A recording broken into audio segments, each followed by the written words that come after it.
అవిద్యానామంతస్తిమిరమిహిరద్వీపనగరీ జడానాం చైతన్యస్తవకమకరాంధశ్రుతిఝరీ దరిద్రాణం చింతామణిగుణనికా జన్మజల్లధౌ నిమగ్నానాం దంష్ట్రామురరిపువరాహస్య భవతి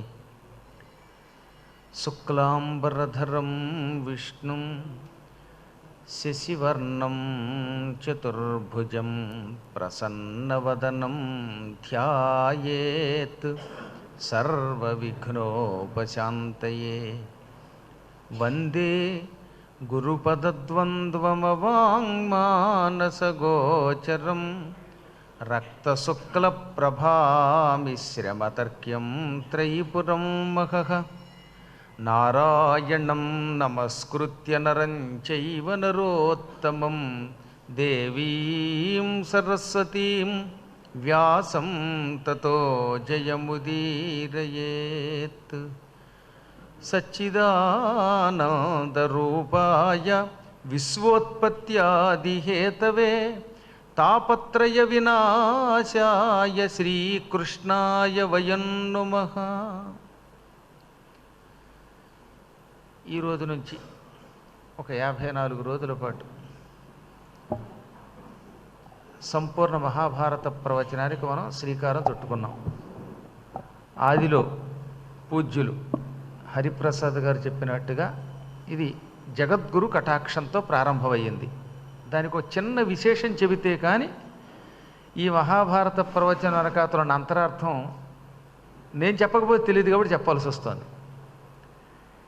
ఈ మధ్యకాలంలో మేము తెగ తిరిగేసి ప్రవచనాలకి కొన్ని సందర్భాల్లో ఎందుకు వచ్చింది ఈ తిరుగుళ్ళు, హాయిగా ఇంటి పట్టున కూర్చుని జపం చేసుకుంటూ ఏదో అప్పుడప్పుడు ఒక రోజు 2 రోజులు ప్రవచనానికి వెళ్ళి రావడం పెద్ద కష్టం కాదు, కానీ ఎక్కువ రోజులు ఒక చోట ఉండకూడదు అని ఒక నిర్ణయానికి వచ్చాను చాలా కాలం క్రితం.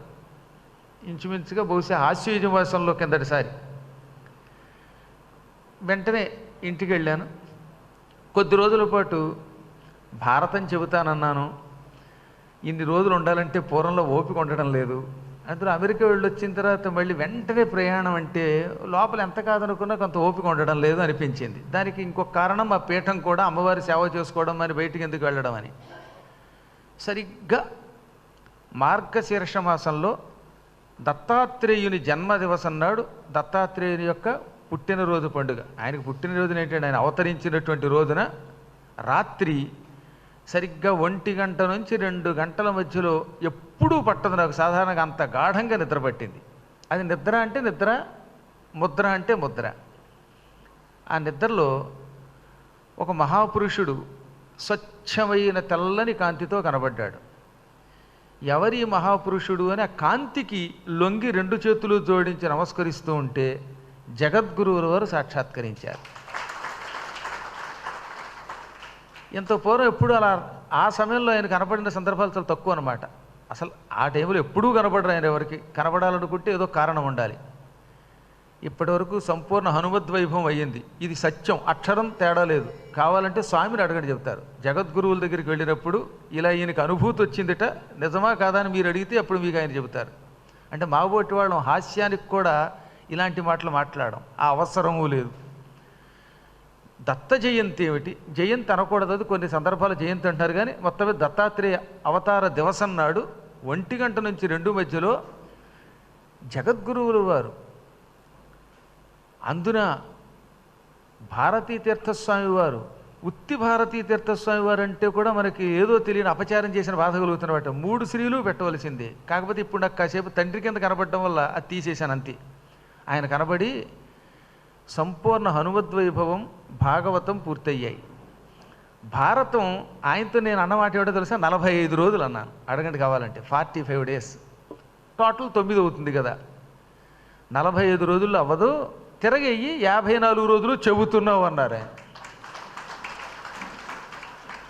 నేనేమో 40 రోజులు ఎక్కువైపోయి ఒక 5 రోజులు కదా పోన్లే. భారతానికి ఒక నియమం ఉన్నది, అది నవసంఖ్యతో పూర్తవ్వాలి. భారతంలో ఏది తీసుకున్నా అంతా 9. 18 పర్వాలు కలిపితే 9. భగవద్గీత 18 అధ్యాయాలు కలిపితే 9, 18 రోజులు యుద్ధం కలిపితే మళ్ళీ 9, అక్షౌహిణీల సైన్యం కూడా 18 కలిపితే 9. ఇలా ఇందులో మొత్తం భారతం అంతా నవ అనే ఒక సంఖ్య మీద ఆధారపడి ఉంది. అందుకని 45 నేనంటే తిరగేసి 54 రోజులు అన్నారేమిటి జగద్గురువులు అనుకున్నాను. మీ ఆజ్ఞ శిరోధార్యం, కాదని పొరపాటును కూడా అనను, అలాగేనండి అన్నాను. తక్షణం కల చెదిరిపోయింది. నిజంగా అది కల కాదు, కలలా అనిపించే ఒకానొక సత్యం. జగద్గురువుల యొక్క లీలలు ఇలా ఉంటాయి. ఆయన అలా అనగానే అప్పుడే ఒక నిర్ణయం తీసుకున్నాను. సరే వెళ్లే ముందు మన శ్రీనివాసు ఫోన్ చేసి, ఏమండి హరిగారు అడగమన్నారు ఏ డేట్ నుంచి ఏ డేట్ ఇస్తున్నారంటే, నేను 7వ తారీఖు బుధవారం నుంచి జూలై 30 వరకు 54 రోజులంటే మళ్ళీ కాసేపు ఉన్నాక కరెక్ట్గా కనుక్కోమన్నారండి అన్నాడు. అంటే 45 54 అనే విషయం కోసం అనుకుంటాను బహుశా. లేదు అదే అన్నాను. ఆ విధంగా స్వప్నం అనే ఒక వంక పెట్టి జగద్గురువులు మనల్ని ఆశీర్వదించి ఈ కార్యక్రమం నడిపించారు. ఈ మాట నేను ఆయనకి చెప్పాల, కానీ ఆయన ప్రారంభంలో ఇది జగద్గురువుల ఆశీర్వచనంతో ప్రారంభమైందని చెప్పారే. ఇదన్నమాట మానసిక సందేశము అంటారు దీనిని. ఇప్పటి వరకు వేదిక మీదకి వచ్చేదాకా వారు ఆజ్ఞాపించారు, అందువల్ల కార్యక్రమం ప్రారంభమవుతుందని నేను మాట వరుసకు కూడా ఇంట్లో కూడా చెప్పలేదు. అయినా ఆయనకి ఎలా తెలిసింది? ప్రారంభంలో ఆ మాటతోటే వారు ఉపన్యాసం ప్రారంభించారు కదా. అంటే చెప్పేది, చెప్పించేది, ఊహను అందించేది అంతా జగద్గురువులే. అటువంటి పరిపూర్ణమైన గురువులు. శృంగేరి పీఠం అంటేనే సాక్షాత్తు శంకరాచార్యుడికి మారు రూపం. అది స్వయముగా ఆదిశంకరాచార్యులు వారు తమ పాదాన్నక్కడ మోపి తన తపశ్శక్తిని ధారపోసి దక్షిణామ్నాయ పీఠాన్ని, శంకరపీఠాన్ని స్థాపించిన స్థలం అది. అటువంటి దివ్యస్థలం మనకి మాత్రం దక్కింది అదృష్టవశాత్తు దగ్గరలో. ఆ పీఠంలో ఎవరుంటే వాళ్ళంతా శంకరాచార్యుల వారే గుర్తుపెట్టుకోండి. ఆది శంకరాచార్యుల వారు ఒక నియమం పెట్టారు, ఆ పీఠమునందు కూర్చున్నవాడే నేను, నాకు ఆ పీఠంలో ఉన్నటువంటి పీఠాధిపతికి భేదము లేదు, అభేదము. కాబట్టి అక్కడ ఉన్నవారందరినీ మనం జగద్గురువులు అంటున్నాం, ఆది శంకరాచార్యుల వారనే అంటున్నాం. వరక మన కోసం లౌకిక సౌలభ్యం కోసం వారికి ఈ పేర్లు పెడుతున్నారు తప్ప అందులో ఉన్న వాళ్ళంతా సాక్షాత్తు ఆదిశంకర స్వరూపులే. ఆదిశంకరాచార్యులు అంటే శంకర సాక్షాత్. అటువంటి శంకరుడి యొక్క కృపతో మనం మహాభారతం ప్రారంభిస్తున్నాం. మహాభారతం వంటి ఇతిహాసం ఈ ప్రపంచంలో మరొకటి లేదు అని మీరు నేను అనడం కాదు. ప్రపంచంలో ఉన్న ప్రతి పండితుడు ఒకానొకప్పుడు ఇదే మాట అన్నాడు. సంస్కృతము నేర్చుకున్నవాడు, తెలుగు నేర్చుకున్నవాడు, తమిళం నేర్చుకున్నవాడు, కన్నడం నేర్చుకున్నవాడు అనే తేడా లేకుండా ఒకానొకప్పుడు సకల భాషా పండితులు మహాభారతానికి ఒక ప్రత్యేక స్థానం ఇచ్చారు. అన్ని భాషల్లోనూ ఒక్కొక్క సామెతలు ఉన్నాయి. అలాగే తెలుగులో కూడా ఒక గొప్ప సామెత ఉన్నది. అదేమిటి? వింటే భారతం వినాలి, భారతమే వినాలి, తింటే గారెలు తినాలి. ఇప్పుడు గారెలు తింటే వికారం పెడుతోంది, కానీ మా చిన్నప్పుడు మంచి నేతితోటి అగ్రహారంలో సరిపెల్లులో నెయ్యి అలా పోసి చక్కని గారెలు వేస్తే ఆ రుచి కలిగిన గారెలు 40 నుంచి 90 వరకు తినేవారు. నేను తినలేకపోయాను, కానీ దేవుడు నాకు ఆ శక్తి పెట్టలేదు. కానీ చాలా కాలం క్రితం ఒక మేస్టారు, ఆయన 75 ఏళ్ల వయస్సులో ఓసారి బస్సులో కనబడ్డాడు ఆయన. నేను అప్పటికి ఇంచుమించుగా 12 ఏళ్ళు 13 ఏళ్ళు ఉంటాయి. అందరూ మేస్టర్ అనేవారు. ఏం నారాయణ మేస్టారు ఎలా ఉన్నారండి, కులాసాగా ఉన్నారంటే, లేదు అంతా లాసేనాయన అన్నారు ఆయన. ఏమండి అన్నాను. ఏం చెప్పనరా, 50 కంటే గారెలు తినలేకపోతున్నాను నందికేశుడు నోములో, ఇంకేం ఆరోగ్యం అన్నాడు ఆయన. ఆయనకి 75 ఏళ్ళు. 50 కంటే గారెలు తినలేకపోతున్నారట, అది కూడా డైజెషన్ తేడా వస్తే. అంటే ఒకప్పుడు ఎలా తినేవారో ఆలోచించండి. నిజంగా గారెలకు ఆ రుచి ఉండేది, మంచి అద్భుతమైనటువంటి పవిత్రమైనటువంటి శక్తి వాటికి ఉండేది, రుచి ఉండేది. అటువంటి గారెలు వేసేవారు. అందుకని అప్పుడు పుట్టిన సామెత ఇది. ఇప్పుడు సామెత అంటే ప్లాస్టిక్ గారెలు, ప్లాస్టిక్ బియ్యం వచ్చిన రోజుల్లో అన్నీ మారిపోయాయి. కానీ అందువల్ల చాలామంది మళ్ళీ ఈ ప్రశ్న అడగకుండా ఉండడానికి చెబుతున్నాను. ఆనాడు తింటే అలాంటి గారెలు తినేవారు. కళ్ళారా కూడా చూశాను కాబట్టి చెబుతున్నాను నేను. ఇంక వింటే భారతమే వినాలి అన్నారు.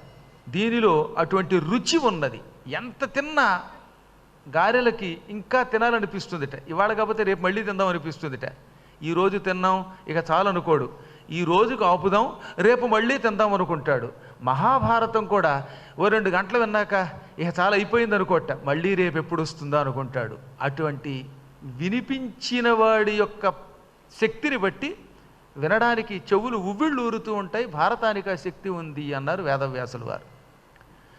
ఇంక అన్నిటికీ మించి భారవత్వాచ్చ మహత్వాత్ భారవత్వాచ్చ మహాభారతముచ్యతే. 2 కారణముల చేత దీనికి మహాభారతం అన్నారు. మహత్వాత్, దీనిలో మహత్తర శక్తి ఉన్నది, ఇంకా మామూలు మహిమ కాదు. ఇందులో ఉన్న ప్రతి పాత్ర, ప్రతి అధ్యాయము మానవుడికి ఏదో ఒక సమయంలో ఏదో రకంగా ఉపయోగపడుతుంది. అసలు ఇందులో భగవద్గీత వంటి ఒక అద్భుతమైనటువంటి గ్రంథమే ఉండగా, అటువంటి గొప్ప గురుబోధ ఉండగా ఇంక వేరే కథల గురించి చెప్పాలా?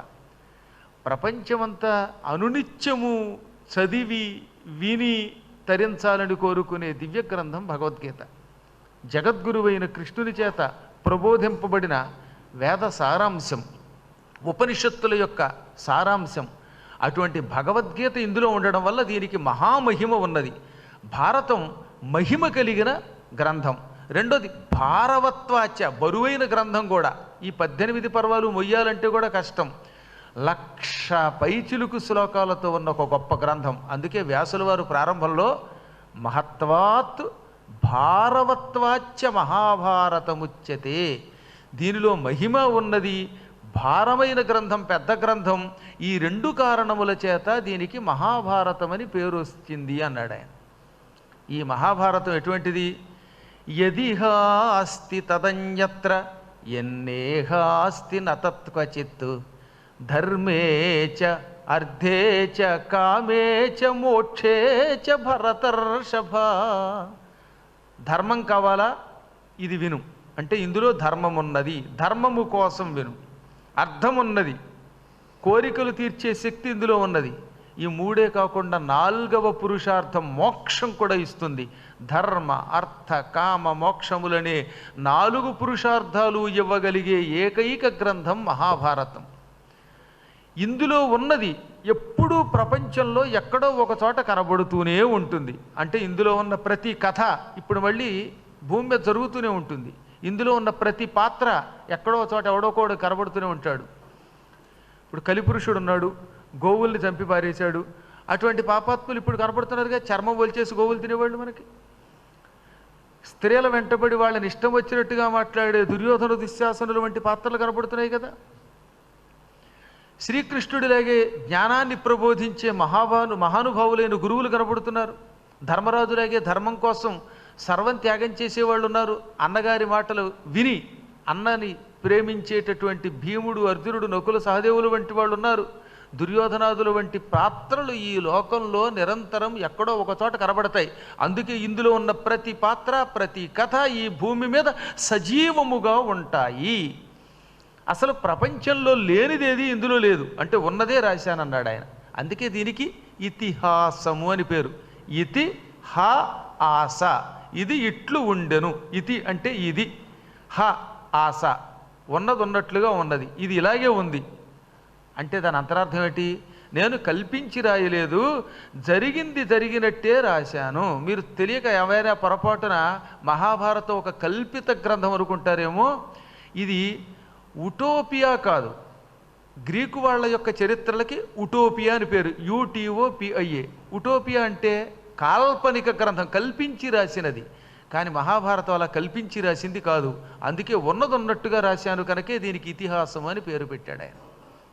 ఇందులో ఉన్నన్ని తీర్థయాత్రలు, ఇందులో ఉన్నన్ని మంత్ర బలాలు, ఇందులో ఉన్నంత ధర్మం, ఇందులో ఏది అధర్మం ఎలా నిరూపించాలి, శకున శాస్త్రం ఉంది, జ్యోతిష్ శాస్త్రం ఉంది, అర్థశాస్త్రం ఉంది, ఒక రాజు పరిపాలన ఎలా చెయ్యాలో ఉంది, సామాన్య మానవులు ఎలా బ్రతకాలో ఉంటుంది.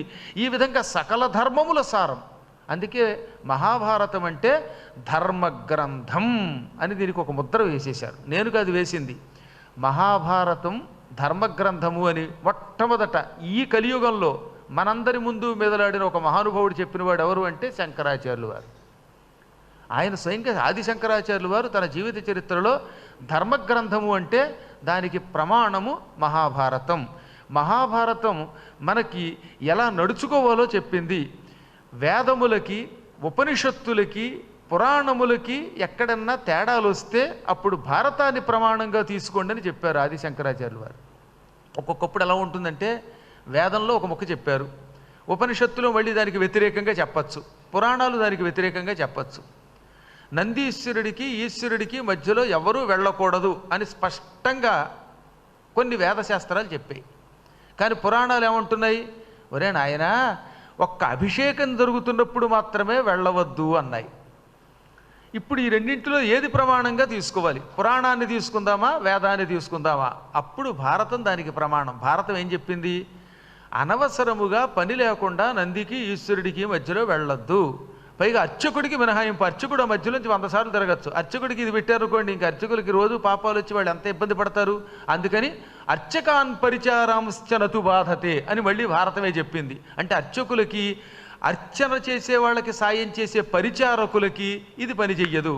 ఇప్పుడు నందీశ్వరుడికి శివుడికి మధ్యలో ఉన్న నేల తుడుస్తోంది ఒక పని అమ్మాయి, పాపం చీపురు కట్టొచ్చుకుని. నందికి శివుడికి మధ్యలో నువ్వు వచ్చావు కనుక నువ్వు నాశనం అయిపోతావు అన్నారంటే ఆవిడ ఏమైపోతుంది? అందుకని వాళ్ళకి ఇది మినహాయింపు ఇచ్చారు.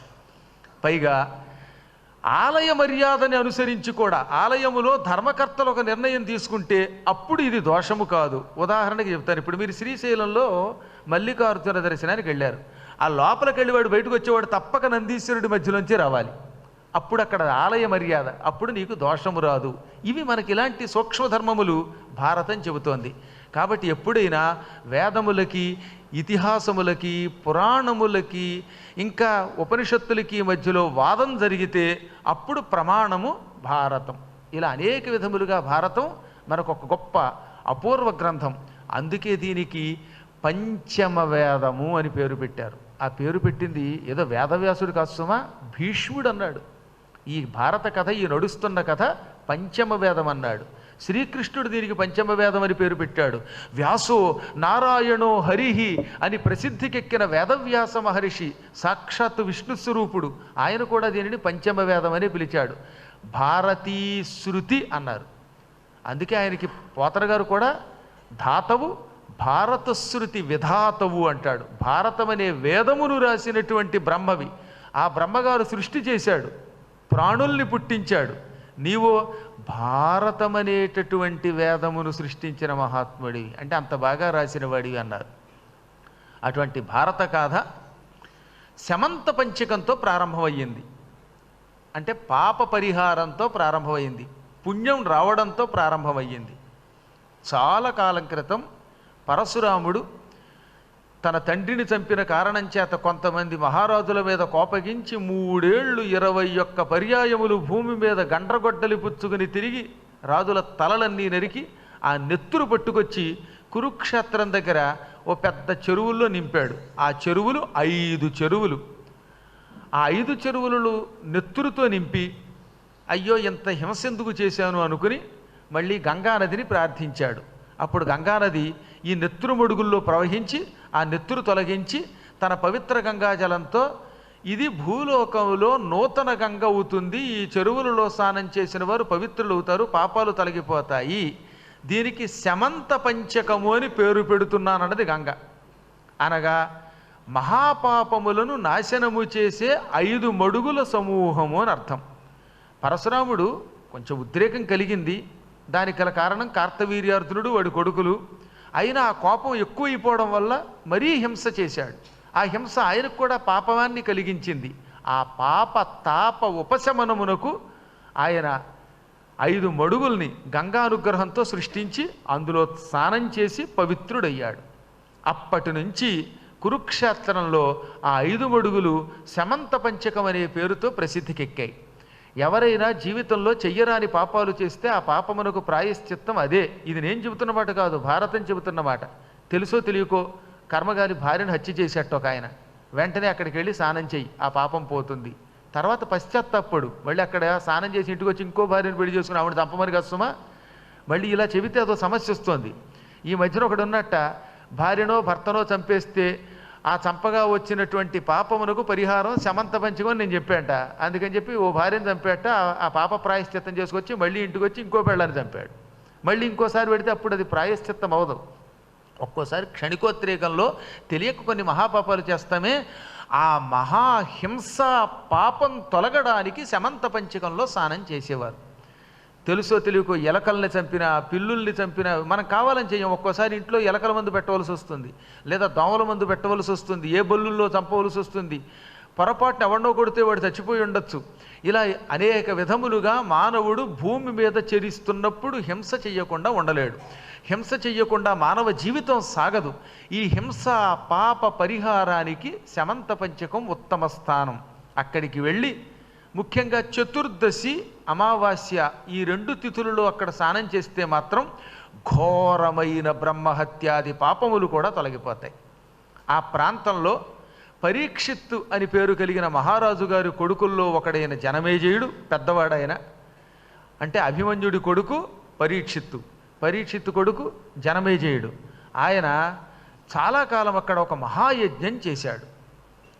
కొన్ని పాపాలు తొలగాలని, తన రాజ్యానికి అరిష్టాలు తొలగి రాజ్యం సుభిక్షమవ్వాలని, ప్రజలంతా బాగుండాలని, అందులో కలియుగం కనుక ఈ కలియుగ దోషాలు తన రాజ్యం మీద పడకుండా ఉండాలనే ఉద్దేశంతో పెద్ద వేదిక ఒకటి కట్టించి, యజ్ఞం చేయడం అంటే మాటలు కదగా, చాలా పెద్ద వేదిక కావాలి. అందులో సదస్యశాల అని ఉంటుంది. పురాణాలు, ఉపనిషత్తులు, వేదపారాయణలు జరగడానికి ఒక పెద్ద సదస్యశాల, ఇలా ఆడిటోరియం కట్టించేట తాత్కాలికంగా. యజమానశాల, పత్నీశాల, ఆగ్నేధ్రశాల, ఇలాంటి అనేక శాలలు నిర్మాణం చేయించి సంవత్సర కాలం ఒక మహాసత్రయాగం చేశాడు అక్కడ. ఈ జనమేజయుడికి 3 కొడుకులు, ఉగ్రసేనుడు, శృతసేనుడు, భీమసేనుడు. 3కి చివరన సేనుడని పేరు వస్తుంది. శృతసేన, భీమసేన, ఉగ్రసేనులు చాలా ధర్మాత్ములు. కాకపోతే వీళ్ళకి తండ్రి ఏమి చెబితే ఇది చెయ్యడమే తప్ప కొన్ని సందర్భాల్లో సొంతంగా ఆలోచన చేసే లక్షణం లేనివాడు. జనమేజయుడు అన్నట్ట, యజ్ఞం జరుగుతున్న చోటికి పందులు కుక్కలు రాకూడదు, ఇది ధర్మశాస్త్ర నియమం. కాబట్టి మన యజ్ఞ ప్రాంతంలోకి కుక్కలు వచ్చి పురోడాశము, చెరువుని, యజ్ఞంలో చెరువుని వేస్తారు చూశారు కదా, నవధాన్యాలు కానీ వండిన అన్నం కానీ నేతితో వేస్తారే, ఈ చెరువుని ముట్టుకోకుండా చూడండి. ఎవరు ముట్టుకోకూడదు? కుక్కలు పందులు ముట్టుకోకూడదు. ఓరబంది కుక్క అసురగణము హాని చేయు యజ్ఞమునకు శ్రాద్ధమునకు అని దత్తాత్రేయ చరిత్రలో మార్కండేయ పురాణంలో ఉంది. ఓరబంది కుక్క రాక్షసులు శ్రాద్ధానికి యజ్ఞమునకు హాని కలగజేస్తారు, అందుకని అవి దగ్గరికి రాకుండా చూడాలి అని ఆజ్ఞాపించాడు.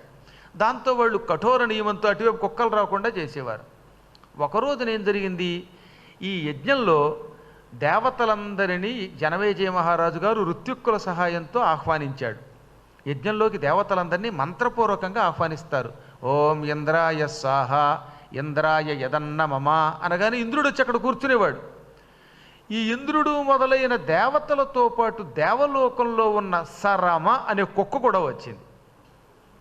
దేవసుని అంటారు దానిని, దేవలోకపు కుక్క, ఆడకుక్క.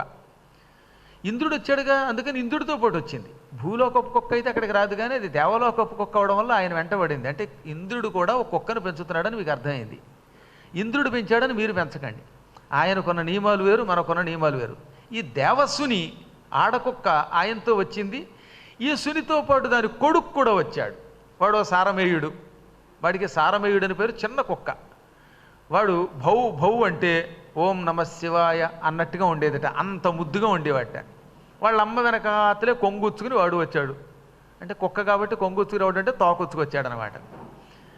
ఈ జనమేజయుడు కొడుకులు ఉన్నారుగా, శృతసేనుడు, ఉగ్రసేనుడు, భీమసేనుడు, వెనక ముందు చూడకుండా కుక్కలు యజ్ఞమునకు హాని చేస్తాయి, అంటే యజ్ఞం అంతా పాడైపోతుందని, ఆ యజ్ఞం వల్ల పుణ్యం రాదు సరిగదా, పాపం వస్తుందని మా నాన్న చెప్పారు. ఈ కుక్క పిల్ల వచ్చేసింది. పెద్ద కుక్క ఆడకుక్క వచ్చినా ఇంద్రుడు వెనకుంది కనుక దాని జోలికి వీళ్ళు వెళ్ళలేకపోయారు. ఈ బుల్లి కుక్క ఏం చేసింది, దాని కుతూహలం ఎక్కువ. ఈ పిల్ల కుక్కలు ఉంటారే వీళ్ళతో చాలా యాతన. ఆ కుక్క రావడం ఈ పురోడాశం ఉన్న చోటికి తోక పుచ్చుకొని టిక్ టిక్ అని ఎగరడం మొదలెట్టింది, గంతులు వేయడం మొదలెట్టింది. అందుకని ఒక కర్ర పుచ్చుకొని మూతి మీద ఒక్కడు కొట్టారు పటక్కని. దాని మూతి పగిలిపోయి, పళ్ళు ఊడిపోయి, నెత్తురు కారిపోయి, అది భౌ భౌమని ఏడుస్తూ వాళ్ళ అమ్మ దగ్గరికి వెళ్ళింది. తల్లి కదా పాపం, ఎంత దేవలోకంలో ఉన్నవాళ్ళైనా మాతృబంధం మాతృబంధమే. వెంటనే సరమకి కన్నీళ్ళు వచ్చేసాయిట. ఆవిడ జనమేజయుడి దగ్గరికి వచ్చింది. మహారాజా, ఇదా యజ్ఞం అంటే? యజ్ఞం అంటే అహింసని లోకంలో ప్రోత్సహించే పవిత్ర కర్మ, మహాపాపాలకి పరిహారం. అటువంటి యజ్ఞం చేస్తూ అన్యాయంగా ఈ చంటి పిల్లను కొడతావా? మేమే సామాన్యమైన కుక్కలు, మా దేవలోకం వాళ్ళం, అందుకే ఇంద్రుడితో పాటు మేము వచ్చాం. ఒకవేళ నిజంగా తప్పే జరిగిందనుకో, అయినా దానికి ఇంత కొట్టడం ఎందుకు? ఓ చిన్న కుక్క పిల్లకి తెలియక అక్కడికి వస్తే దాన్ని చెయ్యి అంటే పోతుంది, అది పో అంటే పోతుంది, చీ అంటే పోతుంది, కొట్టకూడదు. ఇక్కడ నిజంగా జనమేజయుడు కొడుకులు చేసింది తప్పే.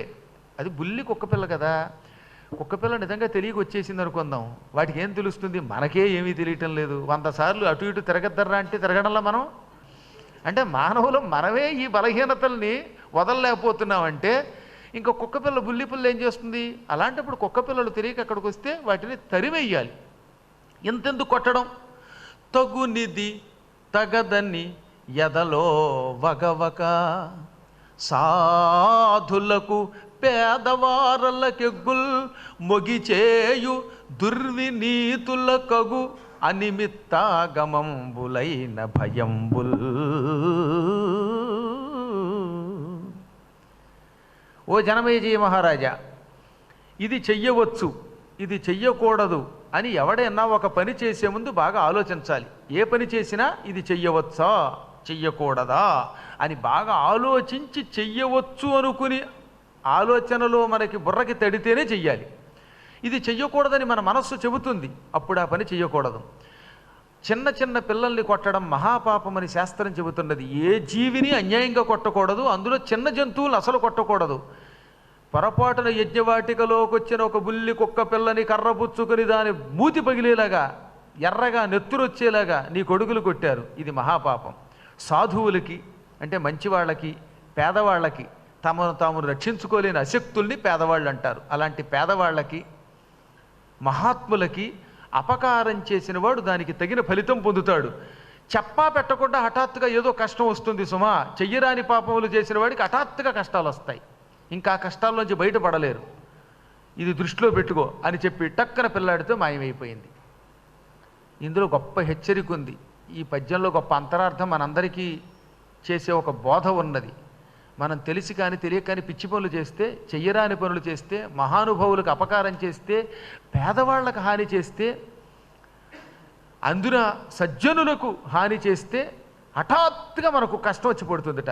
అప్పుడు మనం ఏమనుకుంటాం, ఇదేంటండి నేను ఎన్ని మంచి పనులు చేశాను, ఎన్ని దానాలు చేశాను, ధర్మాలు చేశాను, పద్మాకర్ గారి పురాణాలు విన్నాను, ఎందుకండి ఈ కష్టం వచ్చింది అనుకుంటాడు వీడు. ఎందుకు వచ్చిందో వీడికి తెలియదు. కానీ వీడు తెలియకుండా ఏం చేశాడో, ఏ బల్లినో గోడ మీద కనబడితే టక్కన కొట్టి చంపాడేమో, పురాణం వింటూ ఉండగా నిద్రొచ్చి గోడకి దారబడ్డా అనుకోండి, ఆ గోడ మీద బల్లి ఉందనుకోండి, ఆ బల్లి మీ వీపు వెనకాతల పడి పచ్చడైపోయిందేమో, లేక ఇలాగే ఏ కుక్కను కొట్టారో, ఏం చేసామో మనకి తెలియదు కదా. అందుకని కావాలని చెయ్యకండి. పొరపాటున మనకి తెలియకుండా జరిగితే దానికి ప్రాయశ్చిత్తం ఉంటుంది, కానీ కావాలని చెయ్యరాదు.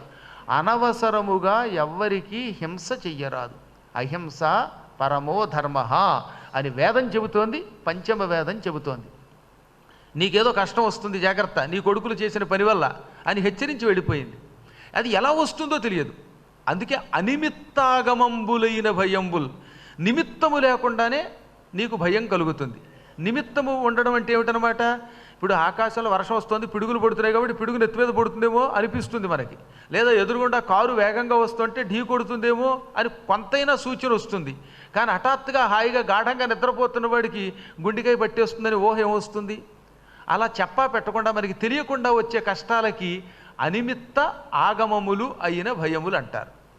అనగానే ఈయనకి కంగారు వచ్చింది.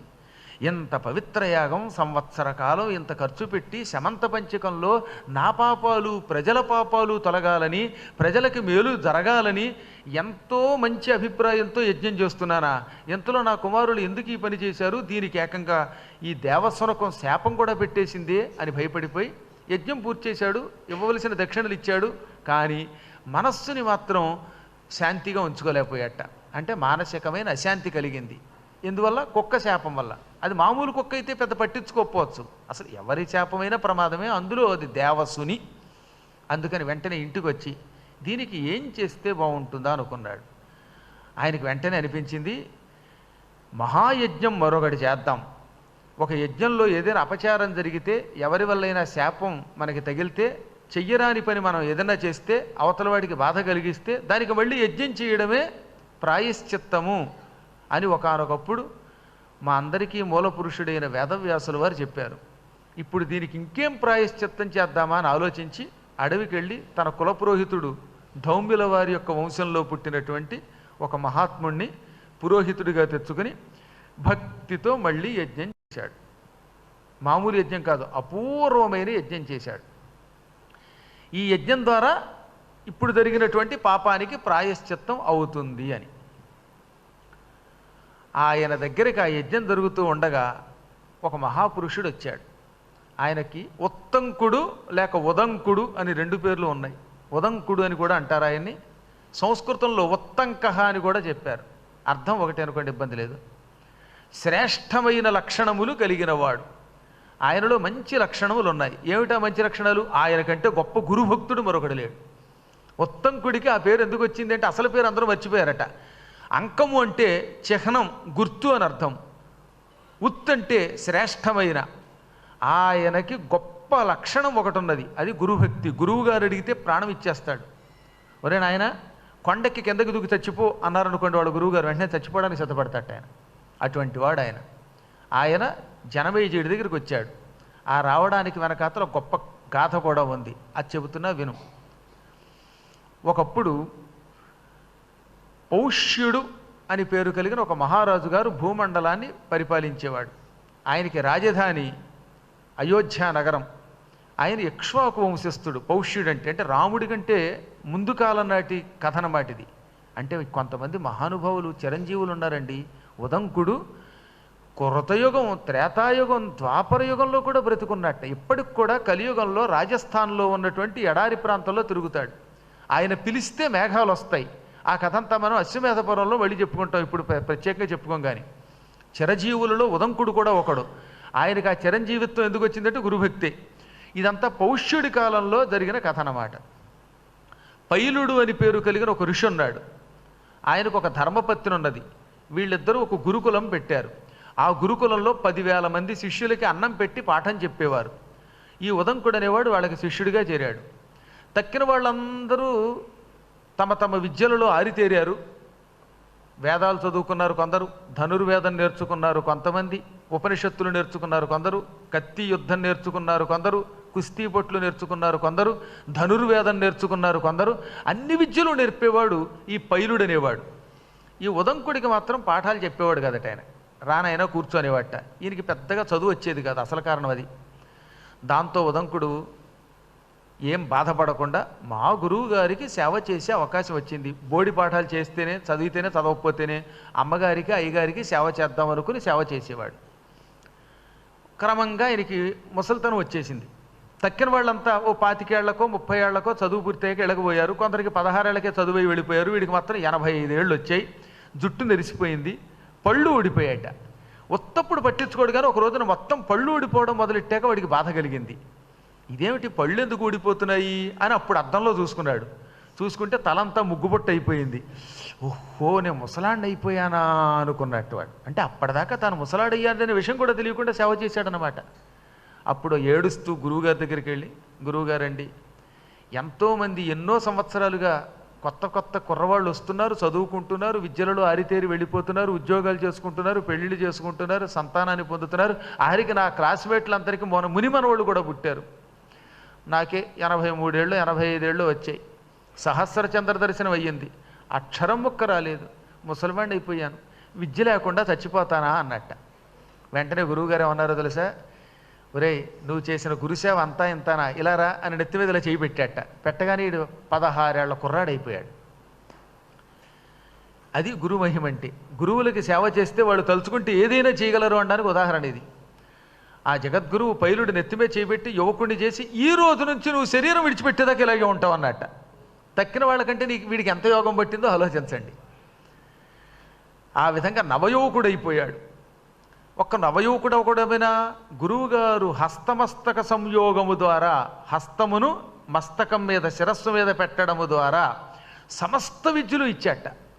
ఈ గురువు గారి దగ్గర చదువుకున్న వాళ్ళలో 1, 2, 3 విద్యలు చదువుకున్న వాళ్ళు ఉన్నారు తప్ప 64 కళలు నేర్చుకున్న వాళ్ళు అంతవరకు ఎవరూ లేరు. వీడికి సంగీతం వచ్చింది, సాహిత్యం వచ్చింది, యుద్ధంలో ధనుర్వేదం వచ్చింది, కత్తిసాం వచ్చింది, గదాయుద్ధం వచ్చింది, ఈటలు విసరడం వచ్చింది, కొండలు పాకడం వచ్చింది, చోరకళ్ళు వచ్చింది. అన్నీ ఒకటి కాదు, వేదాలు వచ్చాయి, ఉపనిషత్తులు వచ్చాయి.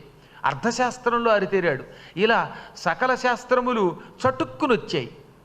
అప్పుడు ఆయన ఆశ్చర్యపోయి, గురువుగారు మీ రుణం తీర్చుకోలేనండి, ఇంత తొందరగా ఇన్ని విద్యలు ఇచ్చారా? అజ్ఞానంలో పడి మీ దగ్గరకు వచ్చి ఏడ్చినందుకు క్షమించండి అంటే, నువ్వు ఏడ్చినందుకు క్షమించడం కాదరా, నీకు విద్యలు ఇచ్చినందుకు నన్ను పొగడ్డం కాదు, ఇదంతా మీ గురుపత్ని యొక్క మహిమ. ఆవిడే నిన్న కనపడి, ఏమండి అందరికీ విద్యలు ఇచ్చారు, పాపవాడు ముసలాడయ్యాడు, వీడి సంగతి ఏమిటండి అని రాత్రి నాకు గుర్తు చేసింది. ఆవిడ గట్టిగా కోరబట్టి నేను, అంటే రికమెండేషన్, అమ్మగారి రికమెండేషన్ అలా అవసరం అనమాట. ఆ గురుపత్ని యొక్క అనుగ్రహం వల్ల నీకు ఇవాళ దుఃఖం కలిగింది, లేకపోతే ఇవాళ కూడా నీకు దుఃఖం కలిగేది కాదు, నా దగ్గరకు వచ్చేవాడివి కాదు, నువ్వు నా దగ్గరికి రాకపోతే నీకు విద్యలు ఇచ్చేవాడిని కాదు. అంతటికీ మూలం గురుపత్ని యొక్క అనుగ్రహమే. ఆవిడికి నీ మీద ఎందుకు వాత్సల్యం కలిగింది? నీవు చేస్తున్న అపార సేవకి, గురుభక్తికి ఆవిడికి నీ మీద వాత్సల్యం కలిగింది.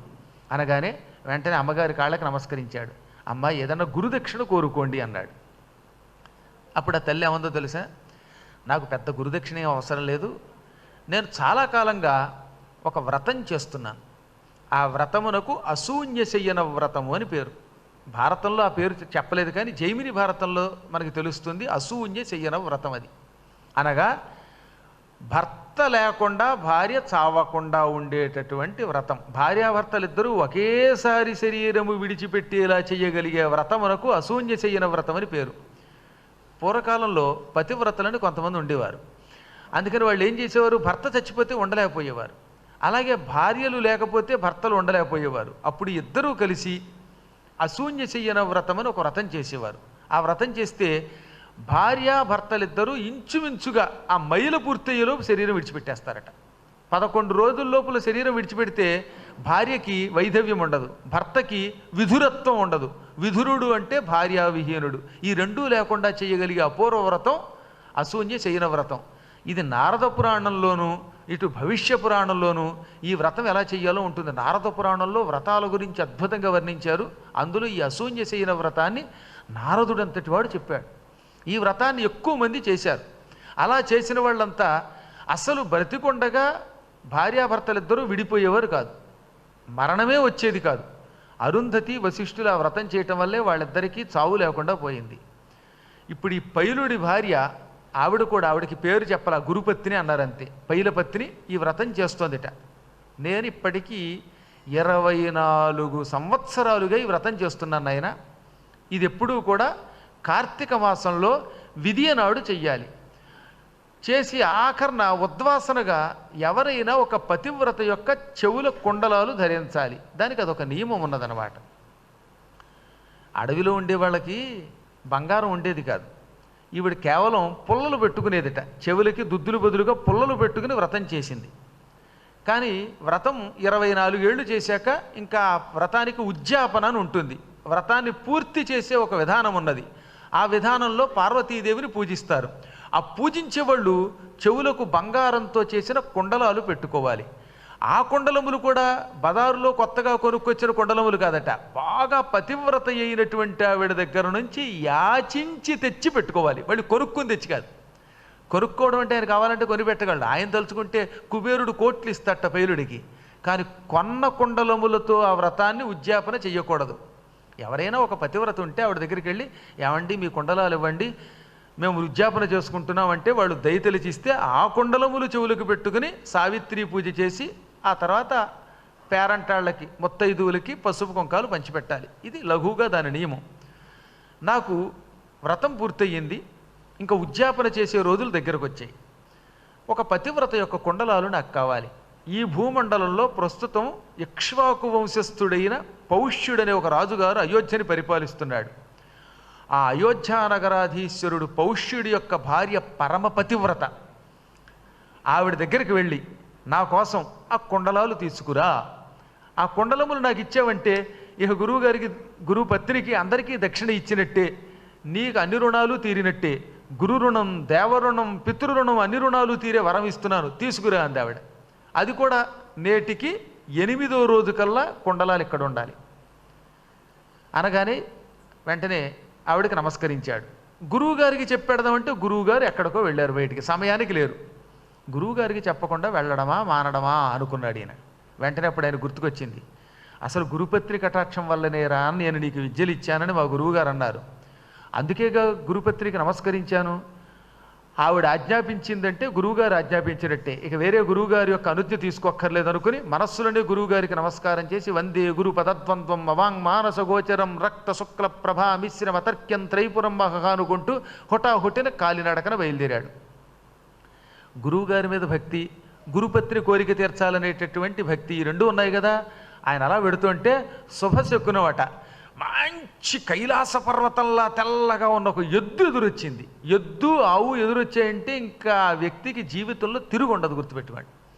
శకునాలలో ఉత్తమ శకునం ఎద్దు ఆవు. మళ్ళీ పిల్లి ఎదురొచ్చిందంటే అది అపశకునమే. దానికి కొన్ని కారణాలు ఉన్నాయి, అవి ఏమిటి అని అడక్కండి. ఆ పిల్లే ఎలకని నోటితో పట్టుకు ఎదురొస్తే అది బ్రహ్మాండమైన శకునం, ఇక మనకి శత్రుపేట ఉండదు. కావాలని ఎలకని పిల్లికిచ్చి దాన్ని ఎదురు రమ్మని పిలవకూడదు, మళ్ళీ తన ఎంత తాను రావాలి. ఈ శకునములు చెబుతున్నాం కదా అని మళ్ళీ ఏమండో గురువుగారు ఇలా చెప్పారు కదా, మన ఇంట్లో పెంచుకుంటున్న పిల్లికో ఎలకనివ్వండి, దాన్ని తరమండిటు మన వైపు వచ్చేలా చూడండి అంటే బలాత్కారముగా చేయబడింది కదట. తన ఎంత తాను శకునము రావాలి. అందులో ఇది మహోక్షం, పెద్ద వృక్షం, పెద్ద ఎద్దు అన్నమాట. ఒక్క ముక్కలో చెప్పాలంటే కైలాస పర్వతం అంత ఎత్తుగా ఉందన్నారు. అంత గొప్ప ఎద్దు మీద ఎక్కి ఒక మహాపురుషుడు, ఎంత అందంగా ఉన్నాడో చెప్పలేము, తెల్లని బట్టలు కట్టుకుని చేతిలో ఒక కర్ర పుచ్చుకొచ్చాడు. ఆ కర్ర కూడా విచిత్రంగా ఉంది. వినయంగా నమస్కరించాడు ఆ మహాపురుషుడికి ఉదంకుడు. అమ్మయ్య ఎద్దు ఎదురొచ్చిందిరా అనుకుంటూ ఉంటే ఈయన కళ్ళ ముందు అంత ఎత్తైన ఎద్దు పేడ వేసింది, మలాన్ని విడిచిపెట్టింది. ఆ మహాపురుషుడు తనకు నమస్కరించిన ఉదంకుణ్ణి, నాయనా నువ్వు అనుకున్న పని అవ్వాలంటే ఈ పేడ తినేయి అన్నట్ట. నిజంగా మనలాంటి వాడు అయితే ఇలాగే అనుకుంటాం, ఏమని ఎద్దు పేడ ఏమిటి, ఆయన తినమండం ఏంటి, మనకు బుర్ర ఉందా లేదా, వాడు చెబితే మాత్రం తింటామా అని. కానీ ఆయనకి ఎందుకో గురువు గారికి నేను ధ్యానం చేసుకున్నాను, గురుపాదాలను తలుచుకున్నాను, గురువుని తలుచుకున్నాను, గురు కార్యం మీద వెడుతున్నాను. శుభమానని అద్భుతమైన ఎద్దు వచ్చింది. ఎద్దు మీద ఉన్న మహాపురుషుడు కూడా మహాకాంతి స్వరూపుడు, ఏమో ఏ పుట్టలో ఏ పాము ఉందో. ఈ ఎద్దు పేడ వేయగానే ఆయన తినమన్నాడు అనుకుని గురువు గారికి నమస్కారం చేసి ఆ పేడ తినేశాట.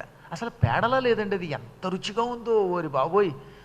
ఒక్క ముక్కలో చెప్పాలంటే అమృత పాయసం, ఆవు పాలతో తయారు చేసిన పాయసంలో ఉందన్నమాట. శుభ్రంగా తిని ఆయన కేసు చూశాడో లేదో ఆయన దీవించి అదృశ్యం అయిపోయాట.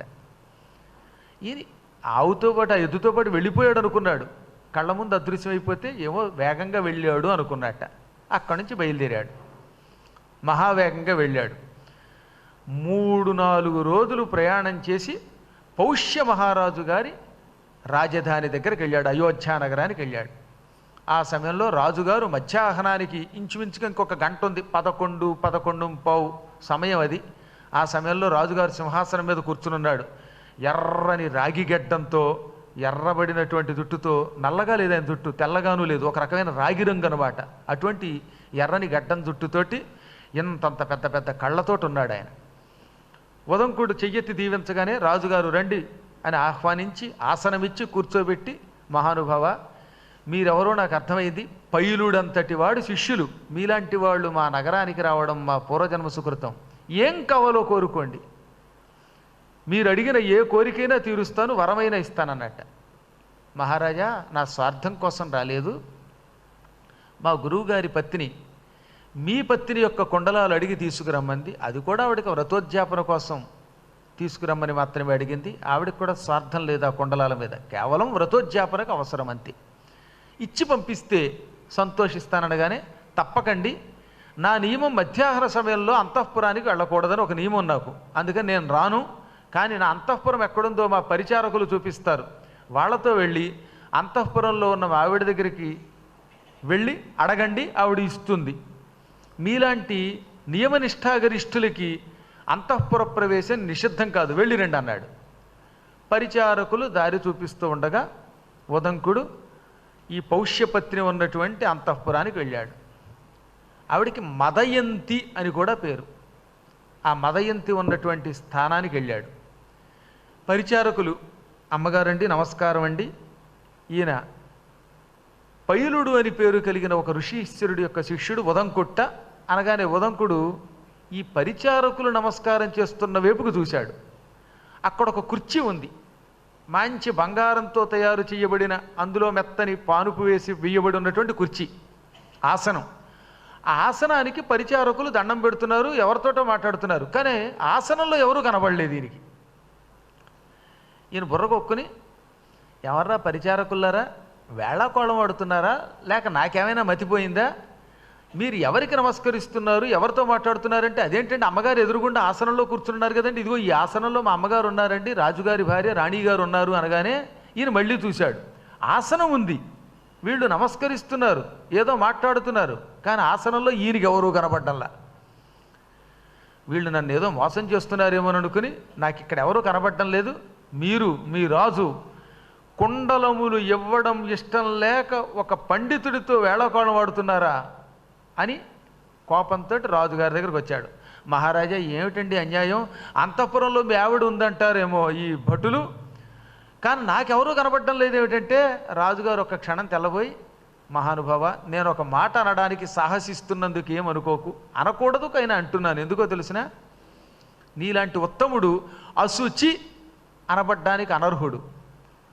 నా భార్య శుచి కలిగిన వాళ్ళకే దర్శనమిస్తుంది, అశుచిగా ఉండే వాళ్ళకి, మనస్సు కానీ శరీరము కానీ ఎవరికైనా అశుచిగా ఉంటే అటువంటి వాళ్ళకి నా భార్య దర్శనమివ్వదు. నువ్వు మహాత్ముడివి, నువ్వు అశుచివి అని నా నోటితో అనలేను, కానీ అశుచి కాకపోతే నా భార్య దర్శనమిస్తుంది. పరిచారకులకి కనబడిన నా పరమపతివ్రత అయిన భార్య నీకెందుకు కనబడలేదంటే, నీలో ఏదో లోపం ఉంది, ఏమిటో మరి నువ్వు ఏం అశుచిగా వచ్చావు అన్నట్ట. ఈయన బాగా ఆలోచించి, నేను వేదం చదువుకున్నవాడిని, పోనీ మానసికంగా కూడా ఏ విధమైనటువంటి దౌర్బల్యం ఉన్నవాడిని కాదు, మరి అశుచి అంటాడేమిటినా, అశుచిగా ఉన్న వాళ్ళకి తన భార్య కనబడదంటాడు అని ఆలోచించి, ఇప్పుడు గుర్తుకొచ్చింది నాకు.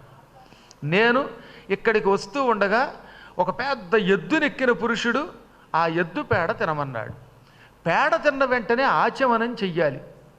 అది ఎంత గొప్ప ఆవు అయినప్పటికీ ఏదన్నా తిన్న వెంటనే ఆచమనం చెయ్యాలి. అందులో అది అశుచి కింద లెక్క కదా, అది ఎంత రుచిగా ఉంటే మాత్రం. ఓహో, కాళ్ళు చేతులు కడుక్కుని ఆచమనం చేయకపోవటం వల్ల నేను అశుచిగా ఉన్నాను, అందుకే ఈవిడ కనబడలేదని అర్థం చేసుకుని వెంటనే అంతఃపురం దగ్గర ఉన్నటువంటి మంచినీటి కొలను దగ్గరికి వెళ్ళి కాళ్ళు చేతులు కడుక్కొని ముమ్మారు ఆచమనం చేశాడు. త్రిరాచామహే అని వేదోక్త ప్రకారంగా ఆచమనం చేశాడు. ఈ ఆచమనానంతరం అంతఃపురంలోకి వెళ్ళగానే ఎదురుగుండా మదయంతి ఈ పౌష్యుడి యొక్క భార్య కనపడింది. అప్పుడు ఆయనకు ఆశ్చర్యం కలిగింది. ఇది కదా పతివ్రతల మహిమ. కేవలం చిన్న దోషం ఉంటే నా కంటికి కూడా కనపడలేదంటే ఈవిడ ఎంత ఉత్తమురాలు. ఇటువంటి స్త్రీమూర్తులు ప్రపంచాన్ని శాసిస్తారు, త్రిమూర్తుల్ని కూడా శాసించగలరు అనుకుని వినయంగా ఆవిడికి నమస్కరించి, మహాత్ములకి నమస్కరించడంలో తప్పులేదండోయ్. అక్కడ ఇంక పండితుడా పామరుడా కులమా మతం అక్కర్లా, గొప్పవాళ్ళు కనబడితే వినయంగా దండం పెట్టి తీరాలి. అదే భారత ధర్మం. అక్కడ ఇంక కులము లేదు మతం లేదు. అలాంటి ఆలోచన పిచ్చాలోచనలు చేస్తే మనం ఈ లోకంలో ఉన్నటువంటి సద్గురువులకి ద్రోహం చేసిన వాళ్ళం అవుతాం. అందుకే భారతంలో ఒక ముక్క చెప్పారు, సూరుల జన్మంబు సురల జన్మంబును ఏరుల జన్మంబు నెరుగనగునే. భవిష్యత్తులో కూడా ఆ పద్యం మళ్ళీ వస్తుంది మనకి. గొప్ప వీరులు, దేవతలు, ఏరులు అంటే నదులు, ఇటువంటి వాటి జన్మ అడగకూడదు. అవి ఎలా పుట్టాయో మనకు అనవసరం, అవి పవిత్రమైన అవునా కాదా చూడాలట. ఇప్పుడు ఏ గోదావరిలో పుట్టిన చోట చూస్తే ఏముంటుంది, నాసికలో ఇంత పెసర కనపడుతుంది, మురికి నీరు కింద కనపడుతుంది. కానీ క్రమంగా వచ్చేసరికి ఎంత గోదావరి అయింది. కృష్ణానది పుట్టిన చోట చూడండి, బొటన వేలంత ఉంటుంది అది ఇంత చేసి. అలాగే గంగోత్రి దగ్గర చూడండి, ఆ ఏరు అది క్రమంగా ఎంత గొప్ప అవుతుంది. మధ్యలో ఎన్ని కాలుష్యములు కలిసినా గంగే. కాబట్టి వాటి జన్మ గురించి ఆలోచించకు. అలాగే సూర్యుడు ఎవరికి పుట్టారో మనకు అక్కర్లా, అతడు వీరుడు జ్ఞాని. దేవతలు కూడా అంతే. ఎక్కడి నుంచి దేవతలు పుట్టారు ఇలాంటి ప్రశ్న వేయకూడదట. వాడు దేవత అయ్యాడంతే. లేకపోతే దధీచి మహర్షి ఎముక నుంచి పుట్టిందే వజ్రాయుధం, మరి దాన్ని గౌరవించడంలా. చిచ్చి ఎముకలు ఇంట్లో పెట్టుకుంటామా అని ఒక్కళ్ళు అంటున్నామా అని భారతంలో వేదవ్యాసులు వారు చెప్పారు. ఆది పర్వంలో చెప్పిన మాట అది. అప్పుడు ఆయనకు అందుకనే గౌరవం కలిగి రెండు చేతులు జోడించి నమస్కరించి తర్వాత పండితుడు కాబట్టి ఆశీర్వదించగానే ఆవిడ, మహాత్మా నా చెవి కొండలాలు సంతోషంగా మీకు సమర్పిస్తున్నాను, ఇవి జాగ్రత్తగా పట్టుకెళ్ళండి, భద్రముగా పట్టుకెళ్ళండి అని ఎందుకంటున్నారో తెలుసిన, ఈ కొండలములు ధరించిన వాళ్ళకి అదృశ్య శక్తులు వస్తాయి. అంటే వాళ్ళు కావాలంటే మాయమైపోగలరు. ఎవరైనా మన ఎదురుగుండా ఉంటే వాడికి కనబడకుండా కాసేపు ఉండగలరు. పాతాళ లోకంలో ఉన్న కనపడని నిధులు కనబడతాయి. ఇలా కొన్ని మహిమలు ఈ కొండలములు ధరించిన వాళ్ళకు ఉంటాయి. అందుకని ఈ కొండలములను చాలా కాలం నుంచి అపహరించడానికి పాతాళలోకంలో ఉన్న తక్షకుడనే పాము ప్రయత్నిస్తున్నాడు. ఆదిశేషుడి తమ్ముడు తక్షకుడు ఈ కొండలములు కనబడిన తక్షణం ఎత్తుకుపోతాడు. వాడికి దొరకకుండా జాగ్రత్తగా మీ గురువుగారి భార్యకి, లేకపోతే గురువుగారికి ఇచ్చిన మాట తప్పినట్టు అవుతుంది అనగానే, అబ్బే ఈ తక్షకులు గిక్షకులు నన్నేం చేస్తారమ్మా, నేను గురుభక్తి కలిగిన వాడిని జాగ్రత్తగా పట్టుకెళ్ళి గురువుగారికి అప్పగిస్తాను, ఆ గురుపత్నికి అప్పగిస్తానని వాటిని పొట్లం కట్టి దట్టీలో అంటే నడుము చుట్టూ ఉండేటటువంటి ఒక అంగవస్త్రంలో భద్రపరిచాడు. తదనంతరం మహారాజు గారి దగ్గరికి వెళ్ళి, మహారాజా ధన్యాత్ముడివయ్యా, అలాంటి పతివ్రత నీ భార్య అయ్యింది, ఆవిడ వల్ల కదా మీ వంశానికే కీర్తి వస్తోంది అని ప్రశంసించి ఇంక వెడతానన్నట్ట. రాజుగారు ఏమన్నాడు, సరిగ్గా ఇది మాధ్యాహ్నిక సమయం, అపరాహ్నం అవుతోంది, ఈ సమయంలో మా రాజధానికి వచ్చి అన్నం తినకుండా ఎలా పెడతావు, భోజనం చేసి వెళ్ళు. ఆహార వేళకి వచ్చినటువంటి వాడికి అన్నం పెట్టని వాడు తాను అన్నం తింటే ఆ అన్నం అన్నం కాదని, అది అశుచి పదార్థమని శాస్త్రం చెబుతోంది. కాబట్టి కడుపు నిండా అన్నం తిని వెళ్ళు అన్నట్ట. ఎవరైనా అన్నం పెడతానంటే పిలిచి నేను తిన్ను అనకూడదట, అది కూడా పూర్వకాలంలో నియమం. అందుకని తప్పక పిలిచి అన్నం పెడతానంటే కాదంటానా, అలాగే భోజనం చేస్తానన్నాడు. రాజుగారు తన పక్కన కూర్చోబెట్టి ఆయనకు కూడా బంగారం పెట్టేశాడు, తనకు బంగారం పెట్టేయించుకున్నాడు. బంగారం పళ్ళేలు 2 పెట్టారు. రాజపత్ని పరమపతివ్రత మదయంతి ఆహారం వడ్డించింది. రాజుగారు చేతిలో ఈయనకి ఆపోసన పోశారు. ఈయన ఆపోసన పట్టాడో లేదో ఆ కంచంలో ఓ తల వెంట్రుక కనబడింది. కర్మగాలి అన్నంలో తల వెంట్రుక కనబడగానే తెల్లబోయి, అన్నంలో ఈగలు తల వెంట్రుకలు ఇలాంటివి ఉండకూడదని నీకు తెలియదా, అశుచి అన్నం పెడతావా, పిలిచి ఒక బ్రాహ్మడికి ఒక పండితుడికి తల వెంట్రుకొని అన్నం పెడతావా, పర్యుషితము పూతి ఇలాంటి ఆహారం తినకూడదు, మహాపాపం. పూతి అంటే వాసన కలిగినది, దుర్వాసన వచ్చే ఆహారం తినకూడదు. ఇంకా పర్యూషితం అంటే తల వెంట్రుకలు ఈగలు చేమలు ఇలాంటివి ఉంటాయి సరే, ఇటువంటి ఆహారం పొరపాటు కూడా పెట్టకూడదు. ఈ అన్నం పెడతావా, దీనికి ఇదే నీకు నా శాపం, నువ్వు గుడ్డివాడి వైపు అంధోభవా అన్నాడంతే. ఈ తొందరపాటు, ఎవడన్నా అన్నం పెట్టిన వాడికి ఇలాంటి శాపం ఇస్తారా? పైగా పిలిచి అన్నం పెట్టాడు పాపం ఆయన, కావాలని ఏమన్నా అందులో వెంట్రుకు పెట్టాడా? అందుకని ఇక్కడ వెంటనే వెళ్ళి భారతంలో కింద శ్లోకపాదంలో ఏమన్నారు, తొందరపాటుతో అన్నం పెట్టిన వాడిని తిట్టిన వాడికి, అన్నం పెట్టిన వాడికి అపకారం చేసిన వాడికి ఎప్పుడు సర్వనాశనం తప్పదన్నారు. ఎప్పుడు ఏ ద్రోహానికైనా ప్రాయశ్చిత్తం ఉందట, అన్నద్రోహానికి ప్రాయశ్చిత్తం లేదు. అసలు 3 ద్రోహాలు చేయకూడదు, అన్నద్రోహం, గురుద్రోహం, బ్రహ్మద్రోహం నకారయేత్. అన్నం పెట్టిన వాడికి ఎప్పుడు ద్రోహం చేయకు. ఇంత అన్నం పెట్టాడు పిలిచి, అటువంటి వాడిని ఎప్పుడు 10 కాలాలు చల్లగా ఉండాలి అనుకోవాలట. పెట్టాళ్లే బోడన్నం అనకూడదట. నువ్వైతే ఇంట్లో 2 రోజులు అన్నం పెట్టలేవా, ఎవరైనా మన ఇంటికి వస్తే ఎప్పుడు వీడిని వదిలించుకుందామని చూస్తామా? అటువంటిది ఇతరులు అన్నం పెట్టినప్పుడు వాడిని గౌరవించాలి. మనం పెట్టగలిగితే అప్పుడు ఇతరులను అంతో ఎంతో అన్నం అంటే కొంచెమైనా అర్థం ఉంది, అసలు ఎప్పుడు అనకూడదు. ఉత్తప్పుడు అన్న అనకపోయినా మనం చేయలేనప్పుడు ఇతరులు చేస్తున్నప్పుడు వాళ్ళల్లో లోపం వెతకూడదు. అన్నద్రోహానికి ప్రాయశ్చిత్తం అంత తేలిక కాదు. గురుద్రోహం చేయకూడదు, విప్రద్రోహం చేయకూడదని శాస్త్రం.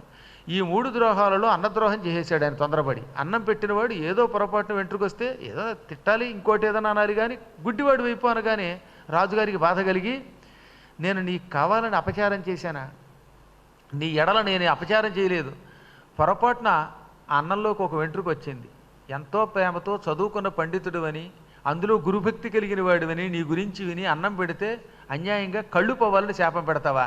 నా కర్మగాలి ఏ ముహూర్తంలో పుట్టానో అన్నీ శాపాలే నాకు, ఒక శాపం కాదు నాకు.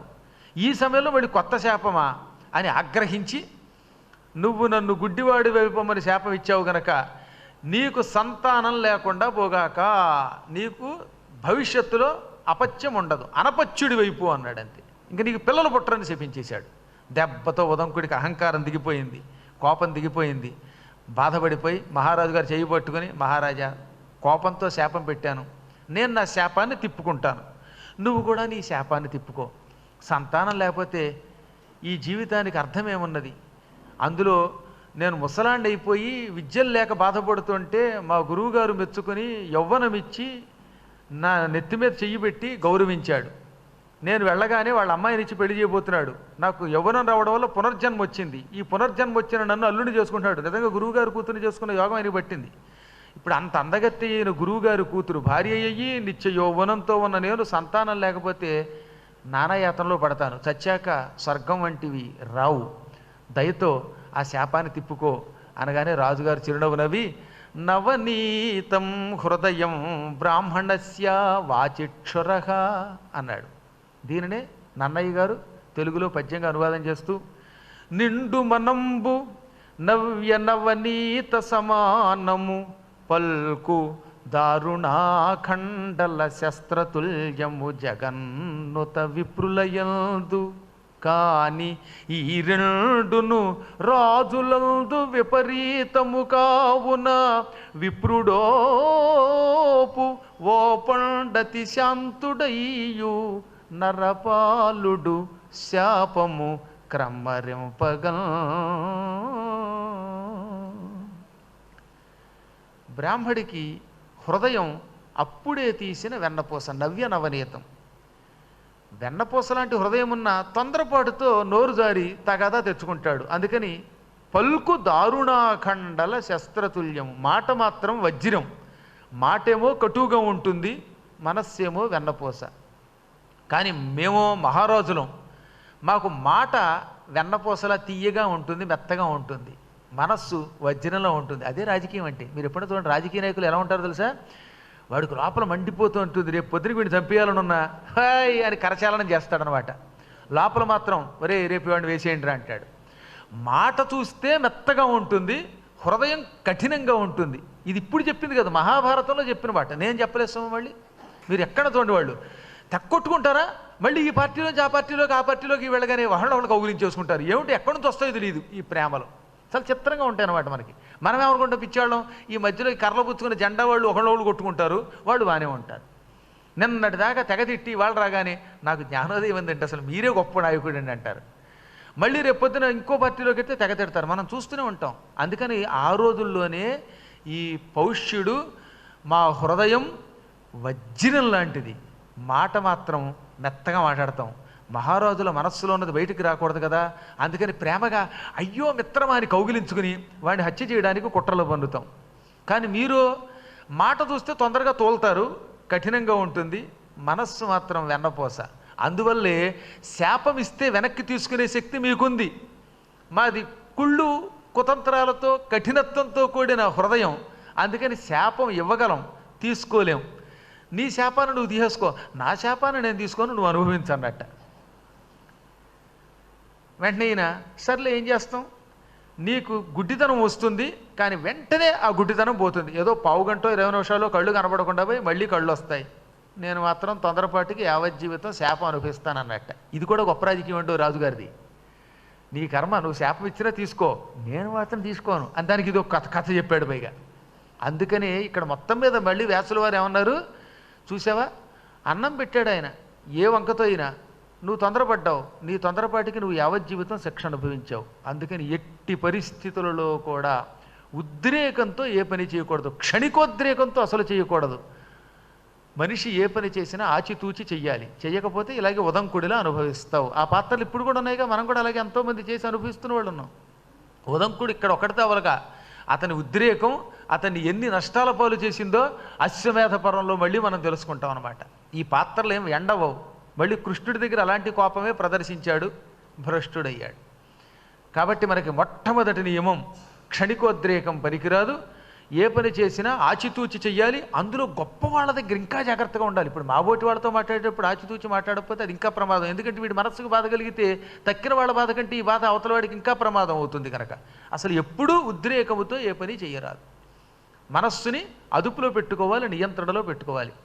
చివరికి ఈయన అనపత్యుడయ్యాడు, ఆయనకి మాత్రం శాపాన్ని క్రమరించాడు. ఆ తర్వాత ఆ వెంట్రుకున్న అన్నం తీసి కొత్త అన్నం తిని కృతజ్ఞతలు చెప్పి కాళ్ళు చేతులు కడుక్కొని కుండలాలు పుచ్చుకు బయలుదేరాడు.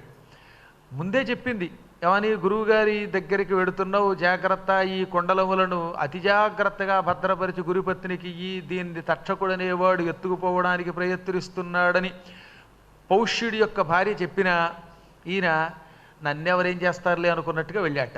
దారిలో సంధ్యా సమయం అయ్యింది. సంధ్యా సమయంలో స్నానం చేసి తీరాలి, సంధ్యావందనం చెయ్యాలి, అది ఆయన నియమం. ఆయనే కాదు జ్ఞానులంతా అలాగే చేసేవారు ఆ రోజుల్లో. అందుకని కుండలాలు తీసి తన బట్టల్లో పక్కన పెట్టి నడువుకో తువ్వాలు కట్టుకుని చెరువులో దిగాడు. చెరువు కనబడగానే హాయిగా చల్లగా ఉన్న నీళ్ళని స్నానం చేసి సంధ్యావందనం చేయడానికి అందులో దిగి కుండలాలను చాలా జాగ్రత్తగా తన ఉత్తరీయం వంటి దుస్తుల్లో భద్రపరిచాడు. ఈతడు బయలుదేరినప్పటి నుంచి ఈయన వెనకే ఒక దిగంబరుడి వేషంలో వెంటాడి వస్తున్నాడు తక్షకుడు. ఆదిశేషుడు, వాసుకి, తక్షకుడు, అరుకాషుడు, ఐరావతుడు, ధృతరాష్ట్రుడు, కాళీయుడు వీళ్ళంతా కూడా కద్రువ యొక్క కొడుకులు 1000 మంది పాములు వీళ్ళు. వాళ్ళలో మూడోవాడు తక్షకుడు అనమాట. ఆదిశేషుడు పెద్దవాడు, రెండోవాడు వాసుకి, మూడోవాడు ఈ తక్షకుడు. ఈ కుండలములు అంటే వాడికి చాలా ఇష్టం. ఇవి ధరిస్తే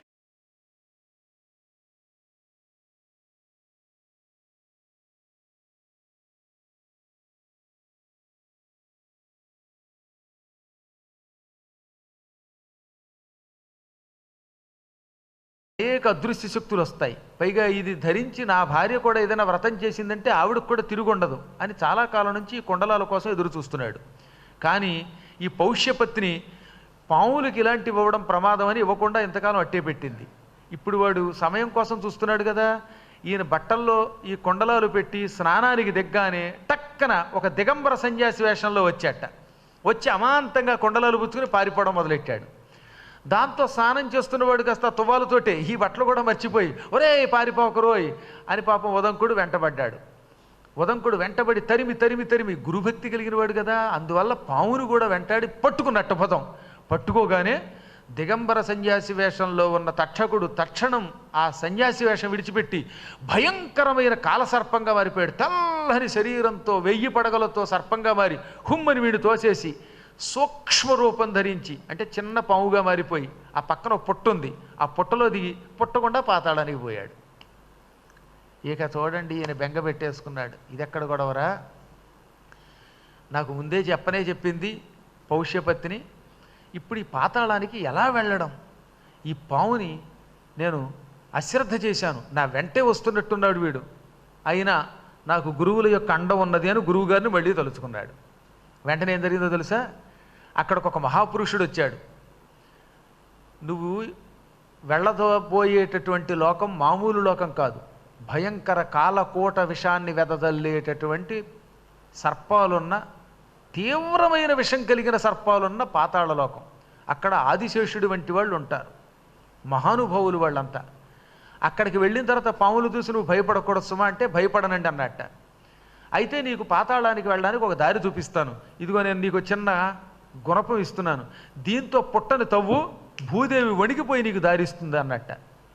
గురుభక్తి వల్ల ఆ మహాపురుషుడు ఎవడో ప్రత్యక్షమై ఈ గుణపం ఇచ్చాడని కనిపెట్టి ఆయనకు నమస్కరించాడో లేదో ఆయన మాయమైపోయాట. ఇప్పుడు ఈయన గుణపం పుచ్చుకున్న పుట్టనలో పడవగానే భూదేవి వణికి ఇలా 2గా చిట్లి దారి ఇచ్చింది. ఆ దారి గుండా ఈయన పాతాళానికి వెళ్ళిపోయాడు. ఆ పాతాళానికి వెళుతూ ఉంటే అక్కడ ఒక ఆశ్చర్యకరమైన దృశ్యం కనపడిందిట. 2 స్త్రీలు ఉన్నారు అక్కడ. ఆ 2 స్త్రీలు ఏం చేస్తున్నారు, తెల్లగా నల్లగా ఉన్న 2 దారాలని ఓ మగ్గం మీద వేసి నేస్తున్నారు. అక్కడ పెద్ద మగ్గం ఉంది, ఆ మగ్గానికి ఒక చోట తెల్లదారం, ఒక చోట నల్లదారం, దీంతో ఒక వస్త్రం కింద ఆ తెల్ల నల్ల దారాలతోటి 2 ఆడవాళ్ళు నేత పని చేయడం మొదలుపెట్టారు. ఆ వస్త్రంలో సగం తెలుపు సగం నలుపు అన్నమాట. ఈ దారాలతో ఒక అద్భుతమైన చీర నేస్తున్నారు వాళ్ళు. దానికి 12 ఆకులు కలిగిన ఒక చక్రం ఉంది, మధ్యలో ఆ చక్రాన్ని గిర్రును తిప్పుతున్నారు. దానిని తిప్పుతున్న వాళ్ళు 6 యువకులు. వీళ్లతో కూడినటువంటి ఆ ప్రాంతాన్ని ఈయన చూశాడు. ఇదేమిటబ్బా చక్రం ఉంది, ఆ చక్రాన్ని గిర్రమని తిప్పుతున్నారు, అందులోంచి దారాలు వస్తున్నాయి, ఆ తిప్పుతున్న వాళ్ళు 6 పురుషులు. ఈ 12 చక్ర ఆకులు ఉన్నటువంటి చక్రాన్ని తిప్పుతున్న పురుషులు చక్రం తిప్పుతూ ఉంటే అందులోంచి సన్నగా దారం వస్తుంది, దాన్ని మగ్గం మీదకి తీసుకెడుతున్నారు. ఆ దారాల్లో ఒకటి తెలుపు ఒకటి నలుపు, దాన్ని చీర కింద వేస్తున్న వాళ్ళు 2 ఆడవాళ్ళు. ఆ 2 ఆడవాళ్ళు కూడా ఒకళ్ళు తెల్లగా ఉన్నారు, ఒకళ్ళు నల్లగా ఉన్నారు. ఇదేదో విచిత్రంగా ఏ లోకానికి వచ్చాను రా బాబు అనుకున్నట్టు ఈయన. వాళ్ళ దగ్గర నుంచి ఇంకొంచెం ముందుకు వచ్చాడు. ఇక అక్కడి నుంచి కనబడ్డాయండి అక్కడ పాములు. అటువంటి దృశ్యాన్ని చూడగానే ఎంత మహానుభావుడు కూడా ఒక క్షణకాలం భీతిల్లేట. ఎర్రని రంగులో, తెల్లని రంగులో, నల్లని రంగులో, గోధుమ రంగులో, ఆకుపచ్చ రంగులో, పసుపచ్చ రంగులో, పింగళ వర్ణంలో, ఇలా రకరకాల రంగుల్లో ఉన్న పాములు లుకలుకలాడుతూ నూడిల్స్లా కనబడ్డాయి. సాయంకాలం పూట బడ్డీ కొట్టు మీదలాగా ఓయ్ బాబు, లొంగలు చుట్టుకున్న పాములు, ఆడపాములు, మగపాములు, 1000 పడగలున్నవి, 101 పడగలున్నవి, 105 పడగలున్నవి, 2 పడగలున్నవి, 1 పడగ ఉన్నవి, ఇలాంటి అనేక వేలు కోట్లతో ఉన్న సర్పాలను చూశాడు. అందులో మహాసర్పాలు 1000, వాటి పిల్లలు, వాళ్ళ మనవలు, కోడళ్ళు, కొడుకులు, పెద్ద సంసారం, అది పెద్ద కోటాను కోట్ల జనాభా. ఈ సర్పజాతిని చూచి ఈయన ఆశ్చర్యపోయి, ఇందులో ఈ కొండలములు ఎత్తుకొచ్చిన పాము ఎవర్రా బాబు అనుకున్నాడు ఆయన. అది గుర్తుపట్టడం కూడా కష్టమే. ఇప్పటికి కూడా నాకు అమెరికా వెడితే ఆ తెల్లవాళ్ళని చూస్తే వాళ్ళు ఎవరెవరో గుర్తుండదు. ఓ 10 సార్లు తిరిగితే కానీ ఆ మొగుడు పెళ్ళాలి తప్ప సామాన్యుడు గుర్తుండదు. అది హాయ్ అని వెళ్ళిన తర్వాత ఇందాక పలకరించిన వాడు వీడేనా అంటే ఇంకా చెప్పే ఇంకోటి వస్తాడు, వాడు వీడు ఒకలాగానే ఉంటారు. ఇంకా చైనా ఒకటి, అక్కడికి వెళ్ళాక చైనా గడంతా ముఖ్యలాగా ఉంటుంది. అంటే నా అనుమానం, మనమంటే అందరం తెలుసున్న వాళ్ళం కాబట్టి గుర్తుపడుతున్నామేమో తెలియదు, కానీ మన చూస్తే వాళ్ళు కూడా గుర్తుపట్టలేమో తెలియదు, కానీ వాళ్ళని చూస్తే నాకు ఎప్పుడు అనుమానమే. అలాగా ఇప్పుడు ఈ పాములన్నీ ఒకే రకంగా ఉంటాయి కదా, దాంతో ఏ పాము ఏదో ఈయనకి అర్థం కాల. ఇందులో ఎవరు ఆదిశేషుడు, ఎవరి వాసుకి, ఎవరు తక్షకుడు, ఎవరు ఐరావతం, ఎవరు ధార్తరాష్ట్రుడు అర్థం తెలియలా. అర్థం తెలియక వాళ్ళు ఎవరో తెలియక గిజగిజలాడిపోయాడు. ఇంక దీనికి ఒకటే మార్గం అనుకున్నాడు. ఏమని? ప్రార్థిస్తే వీళ్ళు ఏమైనా అనుగ్రహిస్తారేమో అనుకుని ఎంతో భక్తితోటి 2 చేతులు జోడించాడు. ముందుగా మహాసర్పములు గనక ఇవి చాలా గొప్పవని మా గురువుగారు చెప్పారు గనక వీళ్ళని పూజిస్తే వీళ్ళు ప్రసన్నులై నాకు ప్రత్యక్షమై మా కుండలాలు మాకు ఇప్పిస్తారేమో అనుకుని వెంటనే 2 చేతులు జోడించేసి ఏమని చెప్పేశాడు? మహామహీభరమును నిరంతరము మోస్తున్నటువంటి ఆదిశేషుడికి నమస్కారం అన్నాడు. అద్భుతమైన పద్యాలండి. ఇక్కడ ఒక 3 పద్యాలు రాశారు మహాభారతంలో ఆదికవి నన్నయ్య గారు. అసలు కవిత్వం అంటే అదనమాట.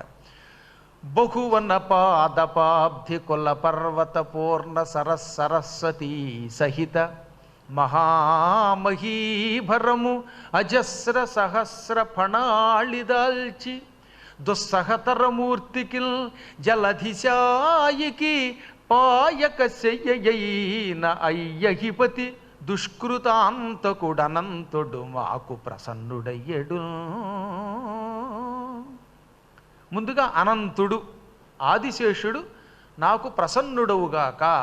ఆ అనంతుడు ఎటువంటి వాడు? బహువన ఎన్నో అడవులతో, పాదప చెట్లతో, అబ్ధి సముద్రాలతో, కులపర్వత వింధ్యపర్వతం, మేరుపర్వతం వంటి అనేక పర్వతములతో ఉన్న ఈ భూమండలమును నిరంతరం 1000 పడగల మీద మోస్తున్నవాడు. ఆదిశేషుడు సామాన్యుడు కాదు. ఆయన కొండలతో, గుట్టలతో, చెట్లతో, నదులతో, సముద్రాలతో ఉన్న ఈ మొత్తం భూమండలాన్ని 1000 పడగల మీద నిరంతరం మోస్తున్నాడు. అటువంటి మహామహీభరాన్ని మోస్తున్న ఆదిశేషునికి నమస్కారం. దుష్కృతాంతకుడు, పాపాలని నాశనం చేస్తాడు, పాపాత్ముల్ని నాశనం చేస్తాడు ఆయన. అటువంటి వాడు ఆయన. నిరంతరం శ్రీ మహావిష్ణువుకి పానుపు, ఆ మాట కూడా చెప్పారు ఇక్కడికి. పాయక శయ్యయైనా, ఎప్పుడూ విడిచిపెట్టకుండా శ్రీమన్నారాయణుణ్ణి తన చుట్టల్లో మోస్తూ ఉంటాడు ఆయన. అటువంటి వాడికి, దుష్కృతాంతకునికి నేను నమస్కరిస్తున్నాను, ఆయన ప్రసన్నుడవుగాక. అంటే పైకి ఏం కనబడుతోంది? భూమిని మోస్తున్నాడు, విష్ణుమూర్తికి పానుపోతున్నాడు, పాపాత్ముల్ని నాశనం చేస్తాడు. అటువంటి ఆదిశేషుడికి నమస్కారం. ఏముందండి మీరు ఇదే పద్యంలో ఏదో గొప్పతనం ఉందన్నారని మీరు అడగాలిగా, మరి అడగకుండానే చెప్పడం అనమాట. ఈ పద్యం పైకి పద్యంలా కనపడుతూ సర్పమును ఆవిష్కరించింది. ఇందులో అన్ని బొస్సలు ఉన్నాయి. ఇదే పద్యం మళ్ళీ చదివితే ఓహో ఇందులో పాము ఉందని మీకు అర్థమవుతుంది అనమాట. అలా చెప్పకుండా చెప్పడం అంటారు. అందుకే దీనికి మహాకవిత్వం అని పేరు. ఇదే పద్యం మళ్ళీ చదువుతుందో అండి. బహువన పాదపాబ్ధికుల పర్వత పూర్ణ సరస్వతీ సహిత మహామహీభరము అజస్ర సహస్ర ఫణాళిదాల్చి దుస్సహతరమూర్తికిల్ జలధిశాయికి పాయక శయ్యయైన అయ్యహిపతి దుష్కృతాంతకుడు అనంతుడు మాకు ప్రసన్నుడయ్యడు. అంటే ఆ పదములను సరిగ్గా చదివితే మనకు అర్థమవుతుంది అన్నమాట. అందులో అజస్ర సహస్ర సరస్వతి దుష్కృతాంతకుడు, ఇలా అందులో బుసలు పెట్టాడండి ఆయన. నాకు చాలా కాలం ఇది ఇందులో ఉన్న విషయం తెలియదు. ఒకప్పుడు పురాణం చెబుతుంటే ఇదేంట్రా ఇందులో బుసలు కనబడుతున్నాయని ఒక రాత్రి వేళ నేను చదువుతుంటే నాకు గుర్తు వచ్చింది. ఇది మొట్టమొదట ఆవిష్కరించిన యోగం మాత్రం భగవంతుడు నాకే ఇచ్చాడు. అది కూడా ఒకానొకప్పుడు 8 ఏళ్ల వయస్సులో శ్రీశైలంలో గుర్తుకొచ్చింది ఈ పద్యం. అక్కడ ఒక పాము పాక్కుంటూ వెడుతూ ఉంటే వెంటనే ఈ అనంతుడు మాకు ప్రసన్నుడయ్యాడు అనే పద్యం చదివాను. ఒకసారి చదవగానే మళ్ళీ రెండోసారి చదవగానే ఓహో నన్నయ్య గారి గొప్పతనం ఇది కదా. పైకి ఊరికే బహువన పాదపాబ్ది కుల పర్వత పూర్ణ సరస్వతి సహితాన్ని చదువుతున్నాం రోజు. కానీ ఆ సరస్సులో, ఈ సరస్వతిలో, అజస్రలో, సహస్రలో, దుష్కృతాంతకుడిలో, దుస్సహతర మూర్తిలో, వీటన్నిటిలో తెలియకుండానే పాము యొక్క పోత్కారం బుస ఉందన్నమాట. అసలు ఎంత అద్భుతం అండి. ఏ పదాన్ని ఎలా ఏర్చి కూర్చి రాయాలో వాళ్ళకి తెలుసు. అందుకని వాళ్ళని మహాకవులు అన్నారు. వాళ్ళ ఒక పదం మనం వాడుతున్నామంటే ఆ పదానికి ఒక అర్థం ఉండాలి. ఆ పదం యొక్క అర్థాన్ని తెలుసుకుని, శబ్దాలంకారాన్ని తెలుసుకుని వాడే మహాకవులు వాళ్ళు. మళ్ళీ అలా రాయాలంటే వాళ్ళ కలియుగంలో ఎంతమంది వల్ల అవుతుంది? అటువంటి మహాద్భుతమైన పద్యం అన్నమాట. ఈ విధంగా దుష్కృతాంతకుడు అనంతుడు మాకు ప్రసన్నుడవుగాక. అరిది తపో విభూతి అమరారుల బాధలు వందకుండగా ఉరగుల నెల్ల కాచిన మొహోరగ నాయకుడు ఆనమత్సురాసుర మకుటాగ్రరత్న రుచి శోభిత పాదునకు అద్రినందనేశ్వరునకు భూషణం బయ్యిన వాసుకి మాకు ప్రసన్నుడయ్యడు. ఇందాక ఆదిశేషుడయ్యాడుగా, ఇప్పుడు వాసుకిని తన మహాతపస్సుతో దేవతలెవ్వరికి కూడా అమరారుల బాధలు వందకుండగా, అమర దేవతలు వాళ్ళ శత్రువులు ఎవరు? రాక్షసులు. రాక్షసుల వల్ల పూర్వకాలం పాములకి చాలా బాధలు వచ్చేవి. అప్పుడప్పుడు రాక్షసులు పాతాళలోకానికి వెళ్ళి చితక్కొట్టిపోతూ ఉండేవారు. ఆదిశేషుడి తర్వాత మళ్ళీ వాసుకి శివుణ్ణి పూజించి తపస్సు చేసి వరాలు పొంది ఆ వరబలంతో, వరగర్వంతో రాక్షసుల్ని చీల్చి చెండాడి ఈ నాగుల్ని రక్షించాడు, నాగజాతిని. అలాంటి నాగజాతిని రక్షించిన నాగరాజుకి వాసుకి నమస్కరిస్తున్నాను. ఆయన నాకు ప్రసన్నుడవుగాక. దేవతల యొక్క, రాక్షసుల యొక్క కిరీటాల పైభాగానున్న మణుల కాంతులతో ప్రకాశించే పాదాలు కలిగిన పార్వతీపతి శివుడికి అలంకారమే. ఈ వాసుకి ఎటువంటి వాడు? శివుడికి మెడలో ఉంటాడు. వాసుకి కంఠభూషణం అని రోజు చదువుతున్నారు కదా. ఈశ్వరుడికి కంఠాభరణం. ఆ ఈశ్వరుడు ఎటువంటి వాడు? దేవతలు మహానుభావులైన వాళ్ళు ఈశ్వరుడి కాళ్ళ మీద తలలు పెట్టి నమస్కరిస్తున్నారు. ఉదాహరణకి ఇంద్రుడు ఈ శివుడి కాళ్ళ మీద తలబెట్టి నమస్కరిస్తున్నాడు. అప్పుడు ఇంద్రుడి నెత్తి మీద ఏమున్నది? కిరీటం ఉన్నది. ఆ కిరీటానికి ఏమున్నాయి? నవరత్నాలు ఉన్నాయి. ఆ నవరత్నములు కాంతులు కూడా తెల్లని శివుడి పాదాల మీద పడి ఆ శివుడి తెల్లని పాదాలు రకరకాల రంగుల్లో మెరిసిపోతున్నాయట. శివుడి పాదాలు స్ఫటికల్లో తెల్లగా ఉంటాయి. స్ఫటికం యొక్క లక్షణం ఏమిటి? దాని మీద ఏ రంగు పడితే ఆ రంగే మళ్ళీ ప్రతిఫలిస్తుంది. ఇంద్రుడి నెత్తి మీద ఉన్న కిరీటంలో నవరత్నాలు ఉన్నాయి. ఆ నవరత్నముల కాంతులు శివుడి తెల్లని కాళ్ళ మీద పడ్డాయి. ఆ తెల్లని కాళ్ళు కూడా నవరత్నాల కాంతులతో మెరిసిపోతున్నాయి. అలా మెరిసిపోతున్న పాదాలు కలిగిన ఆ మహానుభావుడైన శివుడి మెడలో నిరంతరం ఆభరణంగా ఉంటూ నాగజాతిని కాపాడుతున్న మహాసూరుడు ఆదిశేషుడికి తమ్ముడైన వాసుకి నాకు ప్రసన్నుడై నా కుండలాలు నాకు ఇప్పించుగాక. ఇంకా దేవలోకంలో, మనుష్యలోకంలో, సకల లోకాలలో తిరుగుతూ మహాపరాక్రమం కలిగి, గొప్ప విషం కలిగి, అగ్ని ఎలా లోకాలని తగలబెడుతుందో అలాగే తమ విషాగ్నితో, క్రోధాగ్నితో లోకాలని తగలబెట్టే శక్తి కలిగిన ఐరావతం వంటి పేర్లు కలిగిన మహాసర్పాలు నన్ను రక్షించుగాక. సర్పాల్లో ఐరావతము, ధృతరాష్ట్రుడు, అరుకాషుడు, అంబరీషుడు ఇలా పేర్లు కలిగినటువంటి వాళ్ళు ఉన్నారు. ఈ మహాసర్పరాజులందరూ నన్ను అనుగ్రహించుదుగాక. నాకు ప్రసన్నులై నన్ను రక్షించాలి వాళ్ళు. ఇంకా ఆఖరిని ఇప్పుడు తక్షకుడి దగ్గరికి వచ్చాడు. ఎందుకంటే అసలు దండం పెట్టవలసింది ఆయనకి. కుండలములు పట్టుకెళ్ళింది ఆయన. ఆయనకి నమస్కరిస్తే నా కుండలాలు పట్టుకొచ్చి కుండలాలే అని ఏమన్నా ఇచ్చేస్తాడేమో చేతులనే కోరికతోటి గోత్రమహామహీధర నికుంజములం విపినంబులం కురుక్షేత్రములం ప్రకామగతి ఖేళన నొప్పి అస్యసేనుడై ధాత్రి పరిభ్రమించు బలదర్ప పరాక్రముడు ఈక్షణ శ్రోత్ర విభుణుడు తక్షకుడు సూర్యుడు మాకు ప్రసన్నుడయ్యడు. ఇంకా తక్షకుడికి ఒక ప్రత్యేకత ఉన్నది. ఆయన తక్కిన పాముల్లాగా పాతాళ లోకంలో ఎక్కువగా ఉండడం. ఆయనకి ఇది ఏ తీర్థయాత్రలన్నా తిరగడమన్నా ఇష్టం.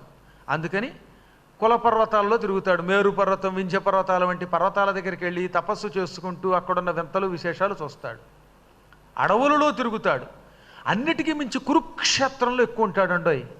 ఖాండవమనమనే వనంలో ఉంటాడు. పైగా ఈ తక్షకుడికి ఒక స్నేహితుడున్నాడు, అశ్వసేనుడు అంటారు వాడిని. అశ్వసేనుడు అనే వాడితో కలిసి కురుక్షేత్రంలో నిత్యం తిరుగుతూ ఉంటాడు. మీకు ఈ ఘట్టం మళ్ళీ ఖాండవన దహనంలో వస్తుంది అశ్వసేనుడి కథ. వాడే నాగాస్త్రం అంటే. అలాగా నిరంతరం తన స్నేహితుడైన అశ్వసేనుడితో కలిసి కురుక్షేత్రంలో తిరిగేవాడు. ఇంద్రుడికి ఆత్మీయమిత్రుడు, భూమండలం నిరంతరం తిరిగేవాడు, పరాక్రమం కలిగినవాడు, ఈక్షణ శ్రోత్ర విభుడు. పాములకి చెవులు ఉండవు. ఈక్షణము అంటే కన్ను, కన్నే చెవి అంటే కళ్ళతో వింటాయి పాములు. అందుకని వాటికి కళ్ళే చెవులుగా కలిగిన జంతువులని పేరు. సంస్కృతంలో ఈక్షణ శ్రోత్ర విభుడు, కన్నులే చెవులుగా కలిగినటువంటి పాములకు నాయకుడు. అటువంటి తక్షకుడు సూర్యుడు తక్షణం నాకు ప్రసన్నమై నన్ను అనుగ్రహించుగాక అని ఎంత ప్రార్థించాడండి. అయినా ఏ పాము ఆయన ప్రార్థన పట్టించుకోలేదు. ఇది ఎక్కడ గొడవరానని కలదిరిగాడు ఆయన. ఇందాక చెప్పాగా తెల్లని నల్లని దారాలతో ఇద్దరు స్త్రీలు వస్త్రం నేస్తున్నారు మగ్గం మీద. ఆ మగ్గానికి కావలసిన దారాన్ని 6 పురుషులు 12 ఆకులు కలిగిన చక్రం ద్వారా తయారు చేస్తున్నారు. చక్రానికి మధ్యలో అడ్డంగా మగ్గానికి కావలసినటువంటి కర్రలు ఉంటాయి, వాటిని ఆకులు అంటారు. పూర్వం బండి చక్రాలు ఉండేవి కదా, బండి చక్రానికి మధ్యలో చెక్కతో తయారు చేయబడినటువంటి ఉండేవి, వాటికి ఆకులు అంటారన్నమాట. అటువంటి 12 ఆకులు 6 చక్రాలు కలిగినటువంటి ఒక అద్భుతమైన చక్రాన్ని 6 యువకులు తిప్పుతున్నారు. అటువంటి వాళ్ళ దగ్గరికి వెళ్ళాడు. మహానుభావులారా, మీరెవరైతేనే పాముల్లో ఒక పాము నా కుండలాలు ఎత్తుకొచ్చింది. ఆ కుండలాల కోసం ఈ సర్పాలని ప్రార్థిస్తే వాటి మనస్సు కరగడం లేదు. ఇక నాకు ఆ కుండలాలు ఎవరిప్పిస్తారు? మా గురువుగారి పత్నికి కుండలాలు ఇవ్వాల్సిన కాలం దగ్గరకు వచ్చింది. పాతాళానికి వచ్చి ఇక్కడ వీళ్ళని ప్రార్థించడంతో పుణ్యకాలం వెళ్ళిపోయింది. కేవలం కొన్ని గంటలలో నేను అక్కడికి వెళ్ళాలి. ఇప్పటికే 3 రోజులు 4 రోజుల్లో నడిస్తే కానీ అక్కడికి వెళ్ళలేడు ఆయన పాపం. అందుకని నన్ను రక్షించండి అని గురువుగారిని అక్కడ ఉన్నటువంటి వాళ్ళని ప్రార్థించాడు. అప్పుడు తమాషా జరిగింది. ఇందాక మీకు చెప్పాను కదా, 12 ఆకులున్న చక్రాన్ని తిప్పుతున్న 6 యువకుల దగ్గరికి ఒక ఎత్తైన గుర్రం ఎక్కిన ఒక మహాపురుషుడు వచ్చాడు. ఆ గుర్రం కూడా చాలా ఎత్తుగా ఉంది. ఆ ఎత్తైన గుర్రం మీద ఎక్కిన మహాపురుషుడి దగ్గరకు వచ్చి 2 చేతులు ఇలా ఎత్తి ఆశీర్వదించాడు. వెంటనే ఈయనేం చేశాడు, ఆయన దగ్గరికి వెళ్ళి వేదమంత్రాలతో స్తోత్రం చేశాడు. అవతలవాడు ఎవడో తెలియక్కర్లా. వేదమంత్రములలో ఉన్న సారము నీవు అని నిన్ను చూస్తే నాకు అనిపిస్తున్నది, ఈ మంత్రములను నీకు సమర్పిస్తున్నాను అని మంత్రాలని ధ్వనింపజేశాడు. ఉపనిషద్ వాక్యాలు చదివాడు. అప్పుడు ఆ పురుషుడు అనుగ్రహించి, వేదమునకు ఒక గొప్ప శక్తి ఉంది, ఫలానా వ్యక్తి అని చెప్పకుండా ఆ మంత్రాన్ని చదివి ఆ మంత్రమును ఎదుటివాడికి ఇస్తున్నానంటే ఆ స్తోత్రం ఎదుటివాడికి వెళ్ళిపోతుందిట. ఇప్పుడు మనం శివుణ్ణి పూజించాలి. అప్పుడు ఏమంటున్నాం? శివాయ నమః అంటున్నాం. కృష్ణుడిని పూజిస్తున్నాం, కృష్ణాయ నమః అంటున్నాం. విష్ణువుని పూజించాం, విష్ణవే నమః అంటున్నాం. కానీ అవతల వ్యక్తి ఎవరో మనకి తెలియదు. అప్పుడు ఆయనకి ఏ పేరో తెలియకపోతే ఎలా పూజిస్తాం? అప్పుడు మనం పేరు పెట్టకుండా ఏదో ఒక వేదమంత్రాన్ని ఉచ్చరించచ్చట. నమకం చదవండి, చమకం చదవండి, అందులో ఏ పేరు ఉండకపోయినా ఎదురుకుండా ఉన్నటువంటి వాడికి ఈ స్తోత్రం అందిస్తుంది. ఆ శక్తి వేదమునకున్నది. వేదమంత్రము పేరు తెలియకుండా చదివినప్పటికీ మనం ఏ దేవుణ్ణి ఎదురుగుండా చూస్తున్నామో అతన్ని ప్రసన్నం చేసే శక్తి వేదానికి ఉన్నది. అందువల్ల నేను నీకు ప్రసన్నుండి అయ్యాను. ఇక నీకేం కావాలని అడిగితే, ఈ నాగకులమంతా నాకు వశం అవ్వాలి. భక్తితో ప్రార్థిస్తే నా కోరికలు తీర్చడంలా దెబ్బకి దెయ్యం దిగి రావాలి. కాబట్టి వీళ్ళు వశం అయ్యేందుకు వీళ్ళని చావు దెబ్బలు కొట్టడానికి కావలసిన శక్తి నాకు ఇయ్యి అన్నాడు ఆయన. అలాగే నీ ప్రార్థన విని వాళ్ళు ఏమైనా కనికరిస్తారేమో అని నేను కూడా చూశాను. వాళ్ళు కనికరించలేదు. కనికరించినప్పుడు శిక్షించైనా మన పని చేయించుకోవడం తప్పు కాదు అని వెంటనే ఆయన ఏం చేశాడు, ఇదిగో నేను ఎక్కిన గుర్రం ఉంది కదా, ఈ గుర్రం యొక్క అపానంలో ఊదు, వెనక భాగంలో అపాన ప్రాంతంలో ఉఫ్ఫను ఊదు, చెయ్యి అడ్డం పెట్టుకుని అన్నట్ట. అలా ఊదు, ఆ తర్వాత ఏం జరుగుతుందో చూడన్నాడు. అనగానే ఈయన వెంటనే ఆ పురుషుడికి ఆ గుర్రానికి నమస్కరించి ఆ గుర్రం యొక్క అపాన ప్రాంతం దగ్గరకు వచ్చి అంటే మలద్వారం దగ్గరకు వచ్చి ఉఫ్ఫను ఒక్క ఊదు ఊదాడు. అప్పుడు జరిగింది ఓ తమాషా. అలా ఉఫ్ఫను ఒక ఊదు ఊదాడో లేదో అగ్నిజ్వాలలు ఒక్కుమ్మడి ఆ గుర్రం శరీరంలో నుంచి పైకి వచ్చేసాయి. దాని చెవుల్లోంచి, నోట్లోంచి, అపానంలోంచి, దాని శరీరం మీద ఉన్నటువంటి వెంట్రుకల యొక్క రోమకోపాలలో నుంచి అన్నిటిలోంచి భయంకరమైన అగ్నిజ్వాలలు పుట్టుకొచ్చాయి. పాతాళైక నికేతరాంతనమునన్ పర్వెన్ తదర్చుల్. ఆ అశ్వము శరీరము నుంచి వస్తున్నటువంటి అగ్నిజ్వాలలు మొత్తం పాతాళలోకాన్నంతా చుట్టుముట్టేశాయి. భయంకరమైన అగ్నిజ్వాలలు చిట పటా శబ్దాలతో పెద్ద పెద్ద నిప్పులు చిమ్ముకుంటూ వచ్చి పడిపోయాయి. మొత్తం పాములన్నిటికీ ఎక్కడ లేనటువంటి బాధ కలిగించింది ఆ అగ్ని. అవి కాలిపోవడం మొదలుపెట్టాట. రబ్బర్ బెల్టులు కాలిపోయినట్టు, సేమ్యాలు కాలిపోయినట్టు పాములు కాలిపోవడం మొదలెట్టాయట. వెంటనే ఇంకేముంది, ఒక్క క్షణకాలంలో పాములన్నీ వణికిపోయాయి. ఆదిశేషుడి దగ్గరికి వెళ్ళాయి. తక్షకుడనేవాడు చేసిన మహాపాపానికి ఆగ్రహించినటువంటి ఒక మహాపురుషుడు ఏదో మంత్రాన్ని ప్రయోగించాడు. ఆ మంత్రం వల్ల గుర్రం నుంచి అగ్నిజ్వాలలు వచ్చాయి. ఆ అగ్నిజ్వాలలు మొత్తం పాతాళలోకాన్ని తగలబెట్టేస్తున్నాయి. మనందరం కాలిపోతున్నాం. ఆదిశేష నువ్వే ఏదో ఒక పని చెయ్యాలి అనగానే ఆదిశేషుడు తక్షకుడిని పిలిచి, నీకు అసలు బుద్ధి ఉందా లేదా? అసలు దొంగతనం తప్పు, అందున ఉదంకుడు లాంటి గురుభక్తి కలిగిన బ్రాహ్మణ సొమ్ము అపహరిస్తావా? ఆ అపహరణ వల్ల వచ్చే సొమ్ముతో అదృశ్య శక్తులు సంపాదిస్తావా? బుద్ధిహీనుడా, పట్టుకొచ్చి కుండలాలు ఇచ్చేయి అనగానే వెంటనే తక్షకుడు ఆ కుండలాలు పట్టుకొచ్చి చేతిలో పెట్టి, ఉదంకా నన్ను క్షమించు, బుద్ధి తక్కువ ఈ పని చేశాను, మా రాజుగారు మా అన్నగారు ఆదిశేషుడు మందలిస్తున్నాడు అని వెంటనే లెంపలేసుకుని ఆ కుండలాలు చేతిలో పెట్టాట. అంతేనాయనా, ఓ తక్షక, తక్షణం ప్రసన్నుడువు కాని ప్రార్థిస్తేనేమో కిక్కులు మనకుండా దాక్కున్నావా? నెత్తి మీద దెబ్బ కొడితే దండం పెడతావా? అందుకే దెబ్బకి దయ్యం కూడా దిగొస్తుందన్నారు అని మందలించి, అంటే దీన్ని బట్టి అప్పుడప్పుడు దేవతలు కూడా దెబ్బలకు లొంగుతారట. ఎటువంటి దెబ్బ? మంత్రపూర్వకమైన దెబ్బ. అనగా కొంతమంది దేవతలు ప్రసన్నమవ్వాలంటే వాళ్ళని బలాత్కారంగా ఈడ్చుకొచ్చి వాళ్ళకి బాధ కలిగించే మంత్రాలు చదవాలి అని చెప్పారు పూర్వకాలంలో. అందుకే క్షుద్ర దేవతలు ఉంటారు, కొంత తక్కువ శక్తి కలిగిన వాళ్ళు ప్రసన్నులు కారు, మంత్రాలకి దొరకరు, అందుకని వాళ్ళని కట్టిపారేసేవారట. అదే మహానుభావులైన ఈశ్వరుడు లాంటి వాళ్ళు అయితే కరుణాస్వరూపులు, కేవలం శివాయ నమః అంటే కరుణిస్తారు. తగిన శక్తి లేనివాడు, శక్తి తక్కువైనప్పటికీ ఆ శక్తి ఎక్కువగా ఉందని భావించేవాడు ఇలాంటి అవమానానికి గురవుతాడు అని హెచ్చరించి ఆ అగ్నిజ్వాలలన్నిటినీ మళ్ళీ గుర్రం దగ్గరకు వచ్చి గుర్రాన్ని బతిమాలి చల్లార్చాడు. ఈ కుండలాలు పుచ్చుకున్నాడు. తీరా పుచ్చుకున్నాక చూసుకుంటే సమయం ఇంకా గురుపత్ని స్నానము చేసి వ్రతం ప్రారంభించడానికి కేవలం 4 గంటల సమయం ఉన్నదట. ఈ 4 గంటల్లో పాతాళలోకం నుంచి భూమికి ఎలా వెడతాం? భూమికి వెళ్ళినా గురుకులానికి ఎలా వెడతాను? ఆవిడ స్నానం చేసి వ్రతోద్యాపనకి సిద్ధమయ్యే సమయానికి కుండలాలు ఎలా ఇస్తాను? ఈ తక్షకుడి వల్ల నాకు ఎంత నష్టం వచ్చింది, గురుద్రోహిని అవుతానేమో అని బాధపడుతూ ఉంటే ఆ గుర్రం ఎక్కిన పురుషుడు, ఏం బాధపడక్కర్లా, ఈ గుర్రాన్ని నీకు ఇస్తున్నాను, ఈ గుర్రం ఎక్కి కన్ను మూసి తెరిచేలోపు ఇంటికి వెడతావు అన్నట్ట. తక్షణం ఆ పురుషుడికి నమస్కరించి గుర్రం ఎక్కాడో లేదో ఆ గుర్రం మహావేగంగా బయలుదేరింది. ఆ వేగం ఎంతో కూడా వర్ణించలేమట.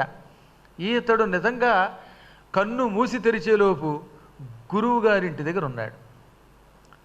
ఆశ్చర్యపోయి ఆ గుర్రానికి దండం పెట్టేలోపు గుర్రం అదృశ్యమైపోయింది. సరిగ్గా ఆ సమయానికి ఈయన గురుపత్ని స్నానం చేసి కొత్త బట్టలు కట్టుకుని ఇంకా ఉద్యాపన చెయ్యాలి, కర్ణాభరణాలు ధరించాలి, ఈ కుండలాలు పుచ్చుకుని శిష్యుడు వస్తాడా రాడా అని ఆశ్రమం యొక్క ద్వారం బయటకు వచ్చింది. సరిగ్గా ఆ సమయానికి ఉదంకుడు వచ్చాడు. ఆవిడ ఆశ్చర్యపోయి, ఒరే నీకు 100 ఏళ్ళురా, శాశ్వతమైన ఆయువు నీకు లభించుగాక, ఇప్పుడే నేను బయటకు వస్తున్నాను, నిన్ను తలుచుకున్నాను, వచ్చేసావు, ఎంత బాగా వచ్చావు అని దీవించి, నీ జీవితం సఫలమవుతుంది, మా అమ్మాయిని నీకు ఇచ్చి పెళ్లి చేస్తాం, యుగాంతం వరకు జీవించు అని ఆ కుండలాలు తాను ధరించి అక్కడికి వచ్చిన బ్రాహ్మణుల్ని ముత్తైదువుల్ని పూజించి వాళ్ళకి కానుకలు ఇచ్చి పసుపు కుంకాలు పంచిపెట్టి మొత్తం మీద మహోత్సవం చేసుకుంది, వ్రతోద్యాపన పూర్తి చేసుకుంది. ఈలోపు ఈయన వచ్చేలోపు గురువుగారు తన భార్యని పిలిచి, ఈయన వచ్చేలోపు జరిగిన గొడవ అన్నమాట. ఆయన ఎక్కడో బయటికి పని మీద వెళ్ళాడు. ఆయన రాగానే ఉదంకా శిష్య ఎక్కడున్నావు అన్నట్ట. శిష్యుడు పలకలేదు. అలా పిలిస్తే పలికే నా శిష్యుడు ఎందువల్ల పలకడం లేదు అని భార్యని, అబ్బాయి కనబడటం లేదేంటి మన శిష్యుడు, నువ్వెక్కడికైనా పంపావా అన్నాడు. అవునండి, పౌష్యుడనే రాజుగారి భార్య దగ్గరికి కుండలాలు తెమ్మని పంపించాను అనగానే ఎంత పని చేసావో అన్నట్టు ఆయన. చాలా ప్రమాదకరమైన పని చేసావు అనగానే ఈవిడ కంగారు పడి ఏమిటండి ప్రమాదం అంది. ప్రమాదం కాకేంటి, ఆ పౌష్యుడంటే ఎవరు అనుకుంటున్నావు నువ్వు? అమ్మ బాబో, వాడు పరమ భయంకరుడు. వాడికి గురువు గారి శాపం ఉన్నది. చాలా కాలం క్రితం ఈ పౌష్యుడు ఒకసారి అడవికి వేటకెళ్ళాడు. అక్కడ ఒక రాక్షసుడిని సంహరించాడు. ఆ రాక్షసుడికి ఒక తమ్ముడున్నాడు. వాడు ఈ పౌష్యుడి మీద కక్ష కట్టాడు. అందుకని వీడు ఓ మనిషి వేషం వేసుకొచ్చి పౌష్యుడి దగ్గర చేరి, నేను వంటవాడినండి, మీ దగ్గర వంట చేసి పెడతానండి అని అక్కడ వంటలవాడిగా కుదిరాడు. మంచి రుచిగా రాజుగారికి వంటలు చేసి పెట్టేవాడు. దాంతో రాజుగారు వాడిని ఏకంగా మహానస గృహాధ్యక్షుడిని చేసేశాడు. అంటే వంటశాలకు అధ్యక్షుడిని చేశాడు, ప్రెసిడెంట్ని చేసేశాడు. వాడు సమయం కోసం ఎదురు చూశాడు ఈ రాజుగారి మీద కక్ష తీర్చుకోవడానికి. వాడు రాక్షసుడు కదా, మా అన్నను చంపిన ఈ రాజుగారి అంతం చూడాలని ఎదురు చూస్తున్నట్ట. రాజుగారితో యుద్ధం చేస్తే ఒక్క దెబ్బగా చంపేస్తాడు రాజుగారు. ఇక్ష్వాకు వంశస్థులు మహాపరాక్రమవంతులు, వాళ్లతో రాక్షసులు యుద్ధం చేయలేరు. అందుకే ఇతను కుట్రతో పడగొట్టాలనుకున్నట్ట. అనుకోకుండా వాళ్లకు శ్రాద్ధం వచ్చింది. పౌష్యుడి ఇంట్లో పితృకార్యం వచ్చింది. శ్రాద్ధమునకు పూర్వం మాంసమే పెట్టాలని ఒక నియమం ఉండేది ఆ రోజుల్లో. ఇప్పుడు కలియుగంలో మాష చక్రాలు పెట్టాలి, గారెలు. పూర్వం ఏదన్నా మేషం వంటి వాటిని పెట్టేవారు. అందుకని ఏం చేశాడు ఈయన, గురువుగారు వశిష్ఠుణ్ణి పితృకార్యానికి భోజనానికి రమ్మని చెప్పి, గురువుగారు రేపు ఉదయం మా ఇంట్లో పితృతిథి, భోజనానికి రండి, మంచి మేక మాంసంతో మీకు భోజనం పెడతానన్నాడు. గురువుగారు వచ్చారు. ఆ సమయానికి వీడేం చేశాడు, ఈ రాక్షసుడు ఇంట్లో ఉన్నాడుగా వంటింట్లో, వాడు నరమాంసం పట్టుకొచ్చి ఎక్కడో పాతి పెట్టిన శవం, పైగా అది కర్మ, ఆ శవాన్ని పట్టుకొచ్చి ఆ మాంసాన్ని వండి గురువుగారి యొక్క విస్తట్లో వేశాడు. గురువుగారు తీరా ఆపోసిన పట్టబోయే సమయంలో అది నరమాంసం అని అర్థమైంది. దౌర్భాగ్యుడా, పితృకార్యంలో నరమాంసం పెడతావా?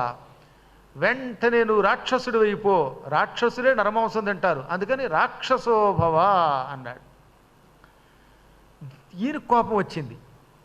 ఇదేమన్యాయం అండి, అసలు నేను పెట్టాలనుకున్నది ఏమిటి, పితృకార్యం, దానికి ఏదో పవిత్రాన్నం పెట్టాలనుకున్నాను, నరమాంసం నేను ఎందుకు పెడతాను, వెనక ముందు చూడకుండా చెప్పిస్తావా, నిన్ను కూడా చెప్పిస్తున్నాను, నువ్వు నాశనం అయిపోతావు అని కమండలంలో నీళ్లు తీసుకుని మంత్రించి గురువుగారిని చెప్పించడానికి ఆయన మీద జల్లబోతూ ఉంటే టక్కన ఆయన భార్య మదయంతి చెయ్యి గట్టిగా పట్టుకుని, తప్పు, గురువుగారు కోపం వచ్చి శాపం పెడితే మాత్రం, తిడితే మాత్రం గురువుగారిని మనం శాపం పెడతామా, ఆయన్ని తిడతామా?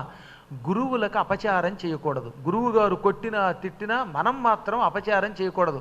ఆ నీళ్లు ఆయన మీద జల్లకు, శాపం పెట్టకనగానే మంత్రం చదివాను, చేతిలోకి నీళ్లు తీసుకున్నాను, ఈ నీళ్లు ఆయన మీద చల్లకపోతే ఎవరో ఒకళ్ళ మీద చల్లాలి, నేను ఈ నీళ్ళు ఎక్కడ చల్లితే అక్కడ ఉన్న వాళ్ళంతా చచ్చిపోతారు, ఆ నీటికి అంత శక్తి ఉంది, ఎలా అని ఆలోచించి ఇంకెందుకులే అని ఆ నీళ్లు తన కాళ్ళ మీద చల్లుకున్నాడు. వెంటనే ఆయన కాళ్ళు పొక్కిపోయి తెల్లని మచ్చలు వచ్చేసేట. అంటే ఆయన ఎంత గొప్పోడో ఆలోచించండి. ఆ శాపజలం చల్లుకోవడం వల్ల కాళ్ళకి మచ్చలు వచ్చి అప్పటి నుంచి కల్మాషపాదుడు అన్నారు ఆయన. కల్మాషపాదుడు రెండూ సాధువే. పౌష్యుడు కాస్త కల్మాషపాదుడు అయిపోయాడు.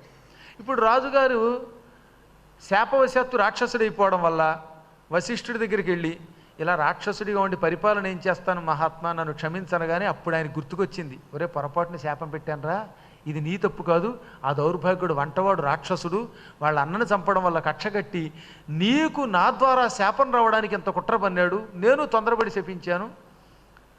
ఆ రాక్షసుడిని సంహరించని వాడి సంహరించమన్నాక వాడు సంహారం అయిపోయాక, రాక్షస సంహారం అయిపోయాక నీ శాపంలో మార్పు చేస్తున్నాను, ఇచ్చిన శాపమును పూర్తిగా వెనక్కి తిప్పుకోలేను, కానీ శాపంలో కొంచెం మార్పు చేస్తాను. పగటిపూట నువ్వు రాజుగా ఉంటావు, చీకటి పడిన తర్వాత మళ్ళీ రేపు సూర్యోదయం వరకు మాత్రం రాక్షసుడు అయిపోతావు, రాత్రులు రాక్షసుడిగా పగలు రాజుగా, ఇలా 1000 ఏళ్ళుండు అన్నట్టు. పాపం ఆ 1000 ఏళ్ళు ఆయన ఏమయ్యేది, పగలంతా రాజుగానే ఉండేవాడు మనిషిగా, రాత్రి చీకటి పడుతుంటే రాక్షసుడు అయిపోతాడు. రాక్షసుడిగా ఉంటే అంతఃపురంలో ఉంటే ప్రమాదం, తన సాటి వాళ్ళని తినేయచ్చు, బంధువుల్ని తినొచ్చు, సైనికుల్ని తినొచ్చు, అందుకని చీకటి పడే సమయానికి అడవికి పోయేవాడు. ఇప్పుడు ఆ రాజుగారి దగ్గరికి మన కుర్రాన్ని పంపావు, వీడి కర్మగారి మధ్యాహ్నం బదులు ఏ చీకటి పడ్డాకో పెడితే ఈయనకి భోజనం పెట్టడు, ఈయన ఆయనకి భోజనం అయిపోతాడు. ఎలా వెనక ముందు చూడకుండా పంపామంటే ఆవిడ కంగారు పడి, ఏమండి మీరు ఇంత మహామహిమ కలిగిన వారు, మన శిష్యుణ్ణి ఆ ఉదంకుడిని మీరు రక్షించలేరా అనగానే ఆయన వెంటనే జపం చేసి, నా జపశక్తిని ధారపోస్తున్నాను, ఈ జపశక్తి వల్ల ఎట్టి పరిస్థితులలో చీకటి పడాక రాక్షసుడిగా మారిన రాక్షసుని దగ్గరికి మనవాడు వెళ్ళాడు, మనవాడు పగలే వెడతాడు, ఈ వరం ఇస్తున్నాను అన్నట్ట. అంటే గురువుగారి కటాక్షం వల్ల ఆయన మధ్యాహ్నం వెళ్ళాడు, లేకపోతే చీకటి పడాకే వెళ్ళేవాడు. అప్పుడు నా పురాణం వినడానికి కాదు, ఆయన కడుపులోకి వెళ్ళిపోయి కాలహరణం అయిపోయేవాడు. ఈ విధముగా శిష్యుణ్ణి రక్షించాడు ఆయన. ఎప్పటికప్పుడు గురువుగారి పాదాలు ధ్యానించడం వల్ల వచ్చిన లాభం అది. ఇప్పుడు ఆ గురువుగారి దగ్గరికి ఈయన వచ్చాడు. వచ్చి కొండలాలు ఇచ్చాక వ్రతం అయ్యాక గురువుగారికి గురువుగారి పత్నికి పాదాలకి నమస్కరించగానే ఏమీ ఎరగనట్టుగా పైలుడు ఇలా అన్నట్ట, ఈయున్న పౌష్యుపాలికి పోయి కడుల్ పెద్దదవ్వు పోయిన ఎట్లు అత్యాయత విఫలతమో మహిమా, అత్యాయత విమలతపో మహిమా ఇన్ని దినంబులేల మసలితి చెప్పుమా. సాధారణంగా ఇక్కడి నుంచి ఇక్కడికి వెళ్ళి రావడానికి ఇంతకాలం పట్టదు. దగ్గరలో ఉన్న మహారాజు గారి దగ్గరికి వెళ్ళి రావడానికి ఇంత ఆలస్యం ఎందుకు అయ్యింది? ఎప్పుడూ రావలసిన వాడివి, ఎందుకు ఇంత ఆలస్యం చేశావు అన్నాడు. ఆయన రాక్షసుడని తెలుసు ఈయనకి. అక్కడికి వెళ్లకుండా రక్షించింది గురువుగారే. పైగా ఈయన ఎక్కడికి వెళ్ళాడో ఇవేమి తెలియనివాడా. అయినా ఏమీ ఎరగనట్టుగా గురువుగారు అమాయకంగా అడిగినట్టు, ఎందుకెంత ఆలస్యం చేసావురా, ఎప్పుడో రావలసిన వాడివి, ముందొచ్చేసి ఉంటే గురుపత్నికి అయ్యో ఉద్యాపన చేసుకోవడానికి ఇంకా శిష్యుడు రాలేదే అనే ఒకనొక ఆత్రం ఉండేది కాదు కదా అనగానే, అప్పుడు అయ్యా నేను మీరు అన్నట్టుగానే ముందే వెళ్ళి రావలసిన వాడినేనండి, కానీ తక్షకుడనే ఒక పాపాత్ముడి వల్ల నీ కష్టాలు పడ్డా అని జరిగిందంతా చెప్పి, ఇప్పుడు నాకు ఒక అనుమానం అండి, నేను వెడుతూ ఉండగా ఒక ఎద్దు వచ్చింది, ఆ ఎద్దు మీద ఒక మహాపురుషుడు ఉన్నాడు, వాడు పేడ తినమన్నాడు. ఆ ఎద్దు ఎవరు, ఆ పేడెవరు, ఆ పురుషుడెవరు? తర్వాత నేను పాతాళానికి వెళ్ళాను, ఆ పాతాళానికి వెళ్ళడానికి గుణపం ఇచ్చిన వాడెవడు? ఆ లోపలికి వెళ్ళిన తర్వాత 12 ఆకులు కలిగిన ఒక చక్రాన్ని 6 పురుషులు తిప్పుతున్నారు, వాళ్ళెవరు? అందులోంచి వచ్చిన తెల్ల నల్లని దారాలతో మగ్గం మీద వస్త్రం నేస్తున్న 2 స్త్రీలెవరు? నాకు అక్కడ ఒక పెద్ద గుర్రం, ఆ గుర్రం మీద ఎక్కున్న ఒక మహాపురుషుడు కనబడ్డారు. ఆ పురుషుడే లేకపోతే ఇవాళ నేను ఇంత తొందరగా ఇక్కడికి రాగలిగేవాడిని కాదు. ఇంతకీ ఆ పురుషుడు ఎవరు, ఆ గుర్రం ఎవరు? ఆయన అనుగ్రహంతో నేను పాతాళ లోకవాసులందరినీ అల్లకల్లోలం పాలు చేయగలిగాను, అగ్నిని సృష్టించగలిగాను, ఆయన ఇచ్చిన గుర్రం మీద ఇక్కడికి వచ్చాను, ఈ రహస్యం చెప్పండి అంటే అప్పుడు ఆయన చెప్పాడు, నువ్వు గురువు గారిని ధ్యానం చేసుకు బయలుదేరడం వల్ల నీకు ఎదురుగా వచ్చినవాడు ఇంద్రుడు. ఇంద్రుడు ఎప్పుడూ గురుభక్తి కలిగిన వాళ్ళకి శకునం వచ్చి రక్షిస్తాడు. ఆ ఏనుగు ఐరావతం ఉన్నదే ఆయన ఏనుగు, అది ఎద్దు రూపంలో వచ్చింది. ఎద్దుగా ఉన్నది ఐరావతం. నీకెదురొచ్చిన వాడు ఇంద్రుడు, ఆయన చేతిలో ఉన్న కర్ర సాక్షాత్తు వజ్రాయుధం. ఇంకా ఆవు నీ కళ్ళ ముందు పేడేసిందే ఆ ఎద్దు, అది పేడ కాదు అమృతం రా, అందుకే నువ్వు చిరంజీవి అవుతున్నావు. ఇంద్రుడు అనుగ్రహించి నీకు అమృతాన్ని పేడ రూపంలో ఇచ్చాడు. ఎప్పుడైనా సద్గురువులు అలాగే పరీక్షిస్తారు. డైరెక్ట్గా అమృతం ఎవరండోయ్, ఏ పేడో అంటే మీరు కనిపించిన పేడల్లో మీరు తినాలంటే మీకు కూడా అంత గురుభక్తి ఉండాలి. అంటే రేపు పొద్దున ఎవడో ఈ కథ వినగానే ఇదిగో ఈ పేడ తినండి అంటే మీరు నిజంగా గురుభక్తి కలిగితే మాత్రం అమృతాన్ని పేడ రూపంలో ఇస్తాడు, లేకపోతే పేడ కాదు పేడ. ఆయనకి మాత్రం గురుభక్తి వల్ల మహానుభావుడు ఇంద్రుడు అమృతం ఇచ్చాడు. ఇక నీ కనబడిన పురుషుడు సాక్షాత్తు అగ్నిహోత్రుడు. అగ్నిహోత్రుడు ఇచ్చిన గుణపంతో నువ్వు పాతాళానికి వెళ్ళావు. అక్కడ 2 స్త్రీలు ఉన్నారే, వాళ్ళు ఒకళ్ళు ధాత, ఒకళ్ళు విధాత, అనగా రాత్రిని పగలని పరిపాలించే స్త్రీలు. ఆ తెల్లగా ఉన్నవిడ పగటికి దేవత, నల్లగా ఉన్నవిడ రాత్రి దేవత. వాళ్ళు తెల్లని 2 దారం నల్లని దారంతో మగ్గం మీద వస్త్రం నేరుస్తున్నారే, ఆ తెల్లదారం పగలు, నల్లదారం రాత్రి. రేయింబవళ్ళు అనేటటువంటి ఒక రోజుని వాళ్ళు అక్కడ నుంచి నడుపుతున్నారు. వాళ్ళు అలా నల్లదారం చుట్టారంటే ఇక్కడ మనకి రాత్రి అవుతుంది, వాళ్ళు తెల్లదారం చుట్టారంటే ఇక్కడ పగలవుతుంది. వాళ్ళు ఏ వేపు చుడితే ఆ వేపు పగలు, ఏ వేపు నల్లదారం చుడితే ఆ వేపు రాత్రి. ఈ విధంగా రేయింబవళ్ళని ధాత విధాత అని 2 స్త్రీలు అక్కడ నడుపుతున్నారు. ఇంకక్కడ 12 ఆకులు ఉన్నటువంటి ఓ చక్రం తిరుగుతోందే, ఆ 12 ఆకులే 12 నెలలు, సంవత్సరం అన్నమాట. అది 6 పురుషులు ఆ 12 ఆకులున్న చక్రాన్ని తిప్పుతున్నారే, అందులోంచి దారాన్ని లాగుతున్న వాళ్ళు ఆ 6 వసంత ఋతువు, గ్రీష్మ ఋతువు, వర్ష ఋతువు, శరద్ ఋతువు, హేమంత ఋతువు, శిశిర ఋతువు అని పేరు కలిగిన 6 ఋతువులు. ఈ విధంగా ఋతువులు, మాసములతో అక్కడ సంవత్సరం నడుస్తోంది. అక్కడే రాత్రి పగలు మన కోసం పాతాళలోకం నుంచి కాలపురుషుడు నడిపిస్తున్నాడు. ఆ కాలపురుషుడి పక్కన నీకు కనిపించినటువంటి గుర్రం ఉందే, ఆ గుర్రం అదే నీకు అగ్నినిచ్చింది. అది నిజంగా అగ్నిహోత్రుడే. ఆ గుర్రమే అగ్నిహోత్రుడు. అగ్నిహోత్రుడి మీద ఎక్కినవాడు పర్జన్యుడు అని పిలువబడే దేవుడు, ఇంద్రుడి మిత్రుడు.